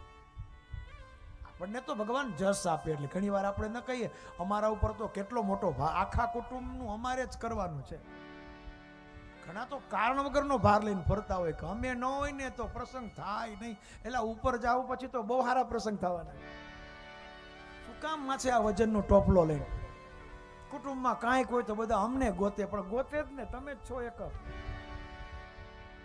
લેવા દેવા વગરનું માથે ભાર લઈને ફરવું કે અમારે તો જવાબદારી ને અમારે હાથે. વિશ્વ આખાનું પાલન કરનારો ભગવાન પરમાત્મા છે. જુઓ તો ખરા કેવું સુંદર પાલન કરે છે. એવા ભગવાન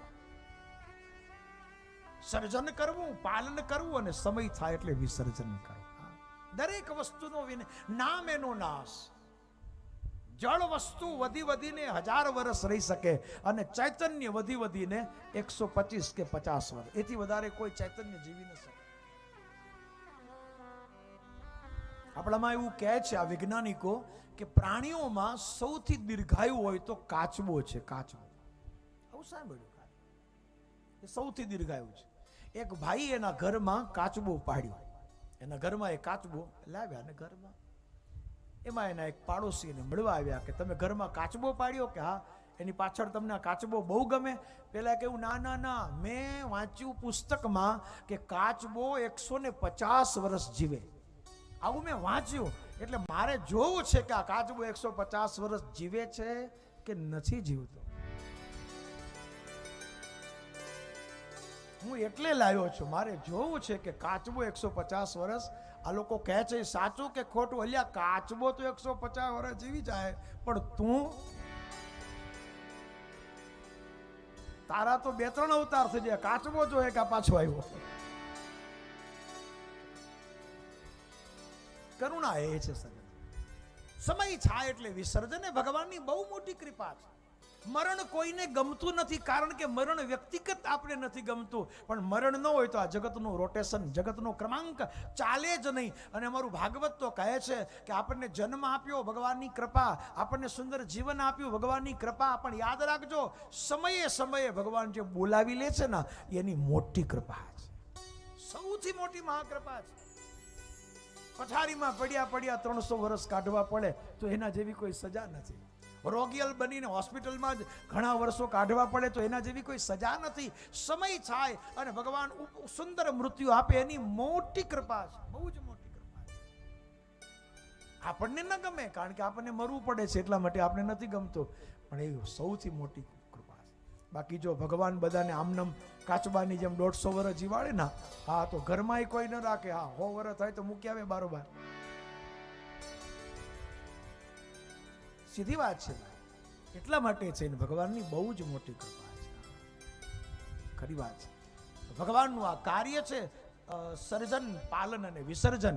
અને ભગવાનનો સ્વભાવ કેવો, એટલે વ્યાસજી મજાનો શબ્દ બોલ્યા, તાપત્રય વિનાશાય શ્રી કૃષ્ણાય વયમ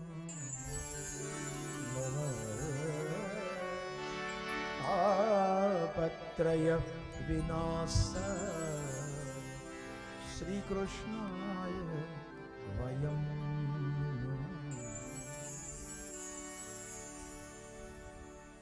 ભગવાનનો સ્વભાવ કેવો છે કે એકવાર જે જીવ હરિચરણમાં શરણાગત બનીને જાય કે હે ભગવતી, હે આદ્ય શક્તિ, હે જગદંબા, હવે હું તમારો ખલાસ. એની 3 વસ્તુ જગદંબા હરી લે. કઈ? આધિ, વ્યાધિ અને ઉપાધિ.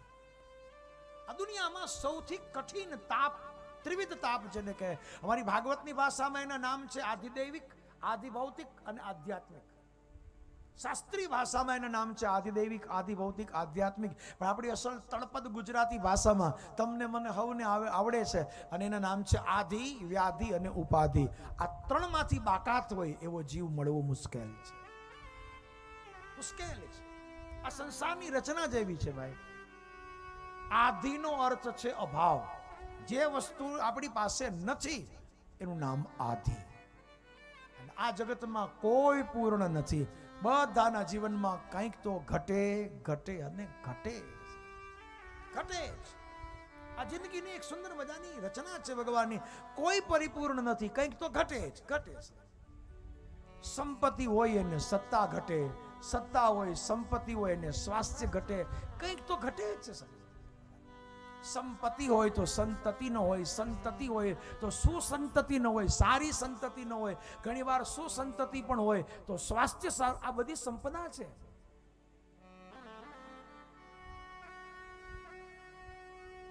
આપણે ત્યાં શાસ્ત્રકારોએ ગરીબીના 8 પ્રકાર બતાવ્યા છે. 8.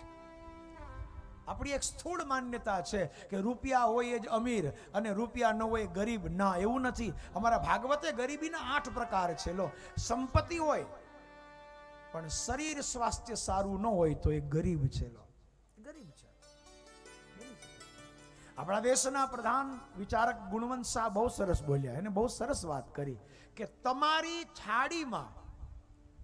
થાળીમાં પીરસાયેલું દરેક ભોજન જો તમે ખાઈ શકતા હોય તો તમે જ બિરલા ને તમે જ ટાટા છો. આ બહુ સારી વાત વિચારવા જેવી છે. તમે જો અત્યારે કોઈને થાળી પીરસો ના ત્યારે બધા લગભગ કાઢવા માંડે. મીઠાઈ ડોક્ટરે ના પાડી છે, ના ન ખવાય, ડાયાબિટીસ બોર્ડર ઉપર. ફરસાણ ના તેલ વાળાની મનાઈ છે, એ કાઢી નાખો. નહીં તીખું નહીં, બિલકુલ નહીં, બિલકુલ નહીં. એસિડિટી. જો જૂના જમાનામાં વડીલોને બેસાડો તો જે આવે આવવા દો, બીજી વાત જ નહીં, ના જ ન પાડે. અને અત્યારે તમે થાળી પીરસો, લોકો કાઢવા જ માંડે છે. આ ન ખવાય, ત્યાં ન ખવાય, પેલું ન ખવાય. મીઠાઈ ન ખવાય, નમકીન ન ખવાય, ખારું ન ખવાય, તીખું ન ખવાય, ખાટું ન ખવાય. તો ખવાય હું? ખાખરો, ખીચડી ને સલાડ. એક વિચારકે બહુ સરસ કહ્યું કે નાનપણમાં બહુ લાડથી ઉછર્યા હોય ને એ પછી મોટા થઈને સલાડથી ઉછરે. એટલા બધા લાડ કર્યા હોય પછી સલાડ સિવાય કાંઈ ખવાય એની બધી મનાય. પણ તમારી થાળીમાં આવેલું બધું જ, બધું જ હોય. કદાચ ટાઢું હોય તો હાલે, તીખું હોય, ગમે તે હોય, બધું જો તમે ખાઈ શકતા હોય તો તમારા જેવો કોઈ સુખીઓ નથી. તમે તમારી જાતને ગરીબ ન માનશો. રૂપિયા નથી તો શું થયું, આપણે સુખી છીએ, આપણે ધનવાન છીએ કે બધું જ. હા, અરે મીઠું હાલે, તીખું હાલે, ગમે તે આવો, ના વાંધો જ નથી. જ્યાં હોય છે સરસ વાત. બીજું, તમને ગમે ત્યાં પછારી પાથરી દે, તમને કોઈ પણ જગ્યાએ પછારી પાથરી દે, ગમે એવી પછારી આપે, ગમે ત્યાં પછારી આપે, અને તમે જો નાકોડા બોલાવીને ઘસાટ હોઈ શકતા હોય તો તમે જ અંબાણી, તમે જ અદાણી છો. તમે જ છો ગમે ત્યાં. તમે જો આ હોય તો કાંઈ વાંધો નહીં, તમે મનમાં વિચારી લો તમે હું છો. ત્યારે માણસને ખાલી ગાડલું બદલે તો નીંદર ના આવે. ઓહો, આપણા ગુજરાતના કવિની પ્રસિદ્ધ પહેલી રચના છે ને કે ગાદલા બિછાવામાં જ રાત વહી ગઈ, હા ઊંઘ જ્યાં આવી ત્યાં તો સવાર થઈ ગઈ. તમને ગમે ત્યાં ગમે તે પછારીમાં ઊંઘ આવી જાય તો તમે જ અંબાણી છો, તમે જ અદાણી છો. તમારી પાસે સંપદા છે. જો અમુક લોકો સુવાના સુખિયા હોય અને હારા લોકોને સુવાની એવી તકલીફ હોય કે આઈ ના આવે ની અંદર આઈ ના. કોક તો એવા સુખિયા હોય કે ઓલા બસમાં આટલી બધી ગળદી હોય તો ઊભા બાજુવાળાના ખંભા ઉપર માથું મૂકીને હોઈ જાય. એના નાકોડા આપણા કાનમાં સાંભળે કે હા તો ગજબનો છે. બાકી તો ઘણા ટાઈમ પહેલા હું મુંબઈ કથા કરવા ગયો તો મને વળી ચાનક ચડી કે લોકલ ટ્રેનમાં બેસવું છે. આપણે આવી હિંમત કરાય નહીં, કારણ કે એ લોકલ ટ્રેનની ભીડ ભાડ. પણ મને વળી એવી હોંશ થઈ હતી, લોકલ ટ્રેનમાં હું માન ઘૂસ્યો નહીં, મને ઘુસાડી દીધો, એવો ધક્કો માર્યો કે સીધો વચ્ચે જઈને ઊભો રહ્યો. આ બનેલી હકીકત થી. બાજુવાળાએ હાથમાં ઓલું હેન્ડલ પકડીને મારા ખંભા ઉપર માથું મૂકીને હોઈ ગયો. પાછો મને ભલામણ કરી કે અંધેરી આયે તો ઉઠાના, તારી અંધેરી હાટું થઈને અમારે જાગવા. એ હું તો રહ્યો ને અંધેરી સુધી હું જાગતો રહ્યો. પણ મને થયું કે આ ખરેખર આ અંબાણી છે, આ ખરેખર આ કેવો સુખીઓ માણસ આવી ભીડમાં આવા ધક્કા મૂકી સૂઈ ગયો. તમને દરેક જગ્યાએ ઊંઘ આવે તો તમે બહુ શ્રીમંત છો, તમે ધનવાન છો. સરસ, એ વાત સહી હે. અને ત્રીજી વાત તો બહુ સરસ કરી, મને બહુ ગમી. હા, એ વિચારે કે બહુ સરસ વાત કરી કે તમારું કયું તમારા ઘરના તમામ સભ્યો જો માને, તમે જે કંઈ બોલો, તમે જે કંઈ કહો કે આજ આ નહીં કરવાનું તો ન થાય, આજ આ જ કરવાનું તો એ જ થાય. તમારું કયું તમારા ઘરના તમામ સભ્યો, હા પાછો શબ્દ વાપરું છું, તમામ સભ્યો જો માને તો તમે જ રાષ્ટ્રપતિ છો. તમે સૌથી મોટા રાષ્ટ્રપતિ છો. પણ શાંતિથી વિચારજો કે આપણું કયું આપણા ઘરમાં માને છે. કઈ વાંધો નહીં, મનમાં વિચારો, આપણે કાંઈ બોલવાની જરૂર નથી. ઘણી વાર તો એવું બને ગામ આખું માને, ઘરના જ ને માને. આપણે કહી દા હોય રીંગણા ધરાર બટેટા કરે, નહીં માને, ન માને તો બને. સુખ સાહેબીના કેટલા પ્રકાર, લોકોની સ્થૂળ માન્યતા છે કે રૂપિયા જ હોય અમીર, રૂપિયા ન હોય ગરીબ. નહીં ભાઈ, ગરીબીના 8 પ્રકાર છે. 8 પ્રકાર છે. સ્વાસ્થ્ય એ સંપદા છે. હા, સારા સગા મળવા એ સંપદા છે. લો, અમારા ભાગવતમાં તો પ્રમાણ છે, આપણના વિચારોને અનુકૂળ આપણને પાડોશી મળે, સગાવાલા મળે, કુટુંબ મળે, એ બહુ મોટી. તમે બહુ સુખિયા છો ભાઈ. નહીતર તમને તો ખબર છે અમુક સગા તો એવા હોય ટાણે જ રિહાઈ લ્યો, ટાણે જ રિહાઈને બેસી જાય, હું નહીં આવું, મને કોક મનાવા આવો. વળી એના હાટું થઈને તમારે એની ઓલી ભગવાનની આરતી કરો કે ન કરો, પણ એની પહેલા કરવી પડે. એને 2 શ્રીફળ વધારવા પડે, ભાઈ તમે જાડવા જાજો. આપણા વિચારને અનુકૂળ સગા મળે. આપણી દરેક વસ્તુમાં હેતે ઉમંગે આપણા કરતા સવાયો લાવો એ લે. આવા હગા મળ્યા હોય તો મને કહેવા દો, તમે જ અંબાણી, તમે જ અદાણી, તમે જ બિરલા, તમે બહુ સુખિયા છો. તમે જો ને, અષ્ટ દારિદ્ર કહેવાય છે, ગરીબીના 8 પ્રકાર. ક્યારેક આપણે ચર્ચા કરીશું. તો અને એક વાત એ યાદ રાખજો, આ 8 પ્રકારના દારિદ્ર્યમાં કોઈ દુનિયામાં સંપૂર્ણ સુખી નથી અને કોઈ સંપૂર્ણ દુખી નથી. 8 વસ્તુથી સુખી હોય કોઈ નથી, નહીં, બને જ નહીં, કંઈક તો ઘટવાનું જ. અને 8 પ્રકારથી દુખી હોય કોઈ નથી.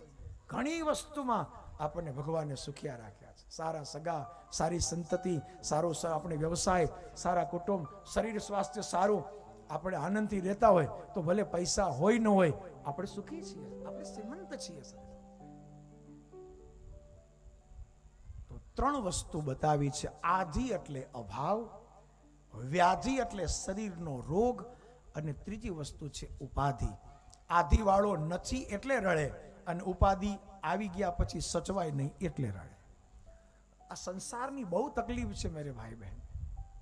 નહીં હોય તોય દુઃખ છે, અને આવ્યા પછી એને જાળવવાનું બહુ જ મોટું દુઃખ. કોઈ પણ વસ્તુ છે નથી એના માટે તકલીફ છે, એનામાં એટલી તકલીફ. સંપત્તિ નથી એને તકલીફ છે, અને સંપત્તિ આવ્યા પછી એને હાચવી સૌથી મોટી તકલીફ છે. એમાં અત્યારના જમાનામાં કેવું કેવું જતન કરવું પડે છે દરેક વસ્તુમાં. સર સંતતિ છે એ તકલીફ, નથી એ તકલીફ, અને ઘણા લોકોને એવી તકલીફ છે કે મારા માટે ક્યાં, જો ઘણા ના જીવનમાં એવું જોવા મળે છે કે એના માટે એનો સંતાનો, એનો પરિવાર જ મોટો દુઃખ છે. કુટુંબમાં શાંતિથી રહી નથી શકતા. ત્યારે સજ્જનો એ બહુ મોટી ઉપાધિ છે. એ ભગવાને અનેક પ્રકારે આ સુખ અને દુઃખના સજ્જનો ભાવ બનાવ્યા. દરેક પ્રકારની ઉપાધિથી મુક્ત કરે ભગવાનનું શરણ છે. તો ભગવાન ભાગવતજીની આ દિવ્ય ભવ્ય કથા, પછી મહાત્માની બે પ્રસિદ્ધ કથા આપ સૌ જાણો છો, એટલે ચરિત્રાત્મક કથામાં વિશેષ નથી જતો. પણ ભક્તિના બે દીકરા, જ્ઞાન અને વૈરાગ્ય, ભક્તિ તનય બે, જ્ઞાન અને વૈરાગ્ય, એના બે દીકરા છે. એને અકાળ વૃદ્ધાવસ્થા, અકાળ જરજત્વ આવ્યો, અકાળ વૃદ્ધાવસ્થા આવી. નારદજીએ પ્રયાસ કર્યો એટલે જાગ્યા ખરા, પણ જાગેલા ન રહ્યા. એ મોટી વસ્તુ છે સજ્જનો. સંતો શાસ્ત્ર આપણને જગાડી તો જાય જ છે. તમે કથામાં ખાલી આવીને 10 મિનિટે બેસો ને, ખાલી 10 મિનિટ, તો કથા અંદરથી જગાડશે તો ખરી જ, કારણ કે કથાનો પ્રભાવ છે. પણ તમે જાગ્યા પછી જાગેલા જ રહેશો એની કોઈ ગેરંટી નથી. જાગાણે હકીકત છે, પણ જાગેલા જ રહીએ એવું નિશ્ચિત નથી. સર ઘણી વાર વૈરાગ્ય આવે છે પણ ટકતું નથી, કારણ કે વૈરાગ્યને પણ પગ છે. સજ્જનો આવે છે ને વહી જાય છે, ભક્તિ આવે છે ને વહી જાય છે, કાયમ નથી ટકતા. નારદજીએ જ્ઞાન વૈરાગ્યને જગાડ્યા પણ જાગતા નથી. સનકાદિક ઋષિએ એનું નિવારણ બતાવ્યું. શ્રીમદ ભાગવતની કથાનું શ્રવણ કરો. એ કથા શ્રવણ કર્યા પછી ભક્તિના બંને પુત્રોને યુવાની મળી ગઈ છે.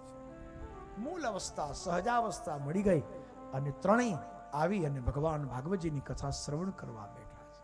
એનો અર્થ એ છે કે ભાગવત કથાના શ્રવણ કર્યા પછી ભક્તિ માંગવી નહીં પડે, આપોઆપ મળશે. જ્ઞાન વૈરાગ્ય મેળવવા કે કેળવવા નહીં પડે, આપોઆપ આવીને બેસી જશે. અને કાયમ માટે સ્થિર રહે એ રીતે જ્ઞાન અને વૈરાગ્ય મળશે. તો એવી આ ભગવાન ભાગવતજીની કથા છે. અને બીજી કથા બહુ પ્રસિદ્ધ છે. ધુંધુકારી જેવો અતિ પાપી, અતિ દુષ્ટ, મને કહેવા દો દુનિયામાં પાપીઓ ઘણા થયા છે, પણ ધુંધુકારી જેવો કોઈ પાપી નહીં હોય. અતિ અતિ પાપી, દુનિયાના તમામ પાપ આ માણસે કર્યા હતા, કોઈ પાપ બાકી નહોતું. આપણે મા બાપની સેવા કરીએ એની જગ્યાએ ધુંધુકારી મા બાપને મારી નાખ્યા. તમામ ધર્મ એના જીવનમાં 5 ગણિકાઓને ઘરમાં લાવ્યો, અને 5 ગણિકાઓ માટે થઈને ચોરી, લૂંટ, ફાટ બધું જ કરતો. અને છેલ્લે કેવું કમોત થયું કે આ 5 ગણિકાઓ જે લાવ્યો હતો એને જ બધીએ સાથે મળી એના ગળામાં ફાંસલો નાખી, ગળામાં એ મોઢાની અંદર ગરમા ગરમ અંગારા નાખી, અને રીબાવી તડપાવીને એને મારી નાખ્યો. અને બ્રાહ્મણનો દીકરો છતાં ગણિકાઓના હાથે મર્યો, અને એના જ ઘરમાં ખાડો કરીને એને દફનાવી નાખ્યો, એને ત્યાં દાટી દીધો. તો હવે ધુંધુકારી માટે શું કહેવું?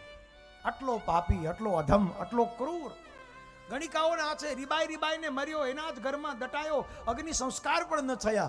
હવે મર્યા પછી પ્રેત ન થાય, ભૂત ન થાય તો બીજું શું થાય? એટલે પ્રેત બનીને પીડા પામીને ભટકે. પણ એનું સદભાગ્ય એ છે કે ઋષિ કૃપાથી મળેલો ગાયનો પુત્ર ગૌકર્ણ એના ભાઈ છે. મેં હમણાં જ કહ્યું ના કે એક કુટુંબમાં સજ્જન વ્યક્તિ હશે તો આખા કુળનો ઉદ્ધાર કરશે. ધૃતરાષ્ટ્રનો ઉદ્ધાર ક્યારે ન થાય, પણ એનો ભાઈ વિદુર છે એટલે ધૃતરાષ્ટ્રનો ઉદ્ધાર થયો. ધુંધુકારીનો ઉદ્ધાર ક્યારે ન થાય, પણ એનો ભાઈ ગૌકર્ણ છે. પુણ્યશાળી ભાઈ હોય ના તો આખા કુટુંબનો ઉદ્ધાર કરે છે. ગૌકર્ણને ખબર પડી મારો ભાઈ પ્રેત છે. સૂર્ય ભગવાનને પૂછ્યું. સૂર્ય ભગવાનને કહ્યું કે આવા પાપીનો ઉદ્ધાર અન્ય કોઈ સત્કર્મ કરી ન શકે, એક જ સત્કર્મ છે, અને એ છે સદા સેવ્યા શ્રીમદ ભાગવતી કથા સદા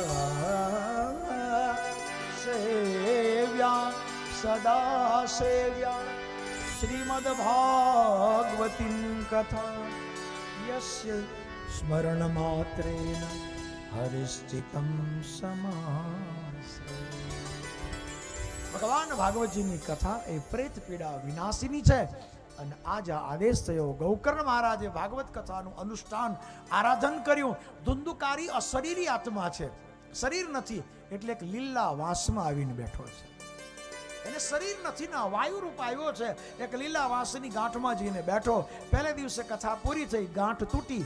બીજા દિવસે બીજી ગાંઠમાં, ત્રીજા દિવસે ત્રીજી ગાંઠમાં, 7 દિવસ પર્યંત ભાગવત પૂર્ણ થઈ. 7 સપ્તગ્રંથિ તૂટી અને એમાંથી ધુંધુકારી બહાર નીકળ્યો. પણ હવે ભૂત બનીને નહીં, ભગવાનનો દૂત બનીને નીકળ્યો. હવે પ્રેત નથી, ભગવાનનો પાર્ષદ છે. ગતાર્થ કૃતાર્થ થયો, અવગતિઓ સદગતિઓ થયો. આ ભગવાન ભાગવતજીનો પ્રતાપ. આટલો અધમ પાપી ધુંધુકારી, એનો ઉદ્ધાર કોઈ ન કરી શકે. એનો ઉદ્ધાર ભગવાન ભાગવતજીની કથા. હું કહેવાય માંગુ છું કે ધુંધુકારી જેવા અતિ પાપીનો ઉદ્ધાર ભાગવત કથા કરે તો આપણે જીવનમાં પાપ કર્યા હશે, પણ એટલા તો નહીં જ કર્યા હોય જેટલા ધુંધુકારી કર્યા હશે. તો આપણો ઉદ્ધાર કેમ ન કરે? જરૂર કરે. એવી અધમ ઉદ્ધારિણી આ ભગવાન ભાગવતજીની દિવ્ય ભવ્ય કથા છે. અને એ કથાનું મહાત્મ્ય કઈ અહીંયા વિરામ આપ્યો. તો 7 દિવસ પર્યંત આ ભાગવતજી અનુષ્ઠાન છે. અનુષ્ઠાન પૂર્વક જેટલા બને એટલા નીતિ નિયમ પૂર્વક શ્રવણ કરજો. પુણ્ય કરવાનો ભગવાને અવસર આપ્યો છે. આ 7 દિવસ સુધી લૌકિકતાને છોડજો. આવ્યા ગયા લયા એ બધું તો બરાબર છે. વ્યવહાર કરતા ભગવાન પ્રત્યેની પ્રીતિ અને ભજનમાં ભાવ વધારી રાખજો. શક્ય હોય તો હાથમાં માળા રાખવી અને મનમાં આપણા ઈષ્ટદેવનું સતત નામ સ્મરણ કરવું. વક્તા વ્યાસપીઠ પર આવે પહેલા આવી જવું, વક્તા વ્યાસપીઠ છોડે પછી જવું. એક શબ્દ પણ કાનથી કથાનો ન છૂટે. એ શ્રદ્ધાપૂર્વક કથાને શ્રવણ કરીએ એને અનુષ્ઠાન શ્રવણ કહેવાય. એક શબ્દ પણ છૂટી ન જાય એવી કાળજીપૂર્વક, એવા નિયમપૂર્વક આપણે અનુષ્ઠાનપૂર્વક ભગવાન ભાગવતજીનું કથા શ્રવણ કરીએ તો જીવનમાં પરમ કલ્યાણ થાય છે. આ સાથે અહીંયા મહાત્માને વિરામ આપ્યો. અને હવે મૂળ ભાગવત 18,000 શ્લોકની ભાગવતનો પહેલો શ્લોક, પ્રથમ સૂત્ર અને અસલ ભાગવત, મૂળ ભાગવત જે છે એનો મંગલ પ્રારંભ ભગવાન વ્યાસજી કરે છે. પણ મને લાગે છે કે મૂળ ભાગવતની કથા ઠીક બરાબર બપોરે 3:30 વાગે આ જગ્યાએ આપણે ખૂબ પ્રેમથી કથા શ્રવણ કરવા મળીશું. આજ પહેલું સત્ર પોથીયાત્રાનું ભગવાન ભાગવતજીને વાતે ગાતે આપણે અહીંયા બિરાજિત કર્યા પછી મહાત્મા કથાનું શ્રવણ કર્યું. અને હવે આપણે પ્રસાદ ભોજન તરફ આગળ જઈશું. પણ યાદ રહે 3:30 વાગે કથા શરૂ થઈ જશે. 3:15 વાગે જ આપ અહીંયા આવી જાઓ એવો પ્રયાસ કરીએ. કથાનો સમય આવતીકાલથી સવારે 9:30 થી 12 અને 3:30 થી 6:30 7 સુધીનો રહેશે. આ કથા આપ ઘરે બેસીને પણ શ્રવણ કરી શકાય. ભગવાને અચાનક કૃપા કરી એટલે લક્ષ ટીવી વાળા બધા જ વડીલોનો મને ગઈકાલે સામેથી ફોન આવ્યો કે મારી નવી જ ચેનલ, હમણાં જ દિવાળી ઉપર જ એ લોકોએ લીધી અને જેનું નામ છે કલ્યાણ ચેનલ ઉપર પણ આ કથા લાઈવ આવે છે. તો આપ ટીવીમાં પણ શ્રવણ કરી શકો છો. આ કથાનું શ્રવણ કરતા રહીએ. 7 દિવસ સુધી હરિકૃપાનો લાભ લઈએ. એ સાથે આવો 2 જ મિનિટ માટે શ્રીમન નારાયણ નારાયણ નારાયણ શ્રીમન નારાયણ નારાયણ નારાયણ નારાયણ શ્રીમન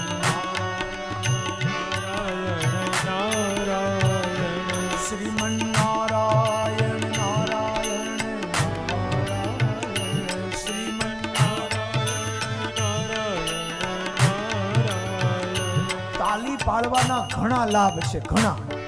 પણ એ બધી ચર્ચા પછી કરશું. પણ અત્યારે તાલી પાડશો તો 2 રોટલી વધારે જમાશે.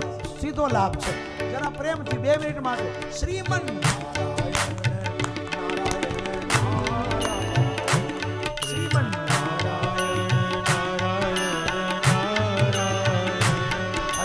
નારાયણ નારાયણ રાજમન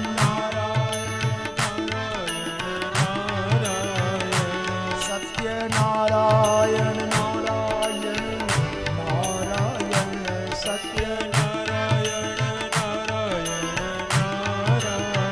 તો શ્રીમન નારાયણ નારાયણ નારાયણ શ્રીમન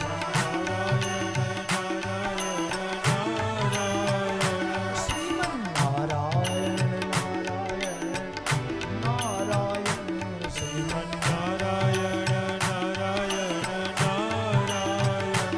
સત્ય નારાયણ નારાયણ નારાયણ સત્ય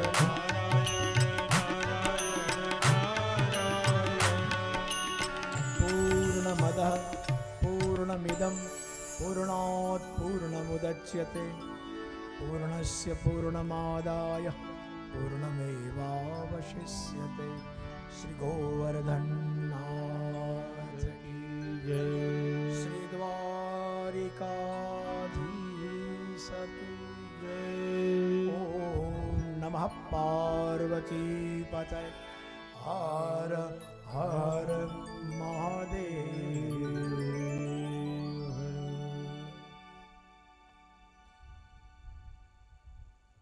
બોલો ભાગવત ભગવાન કી જય.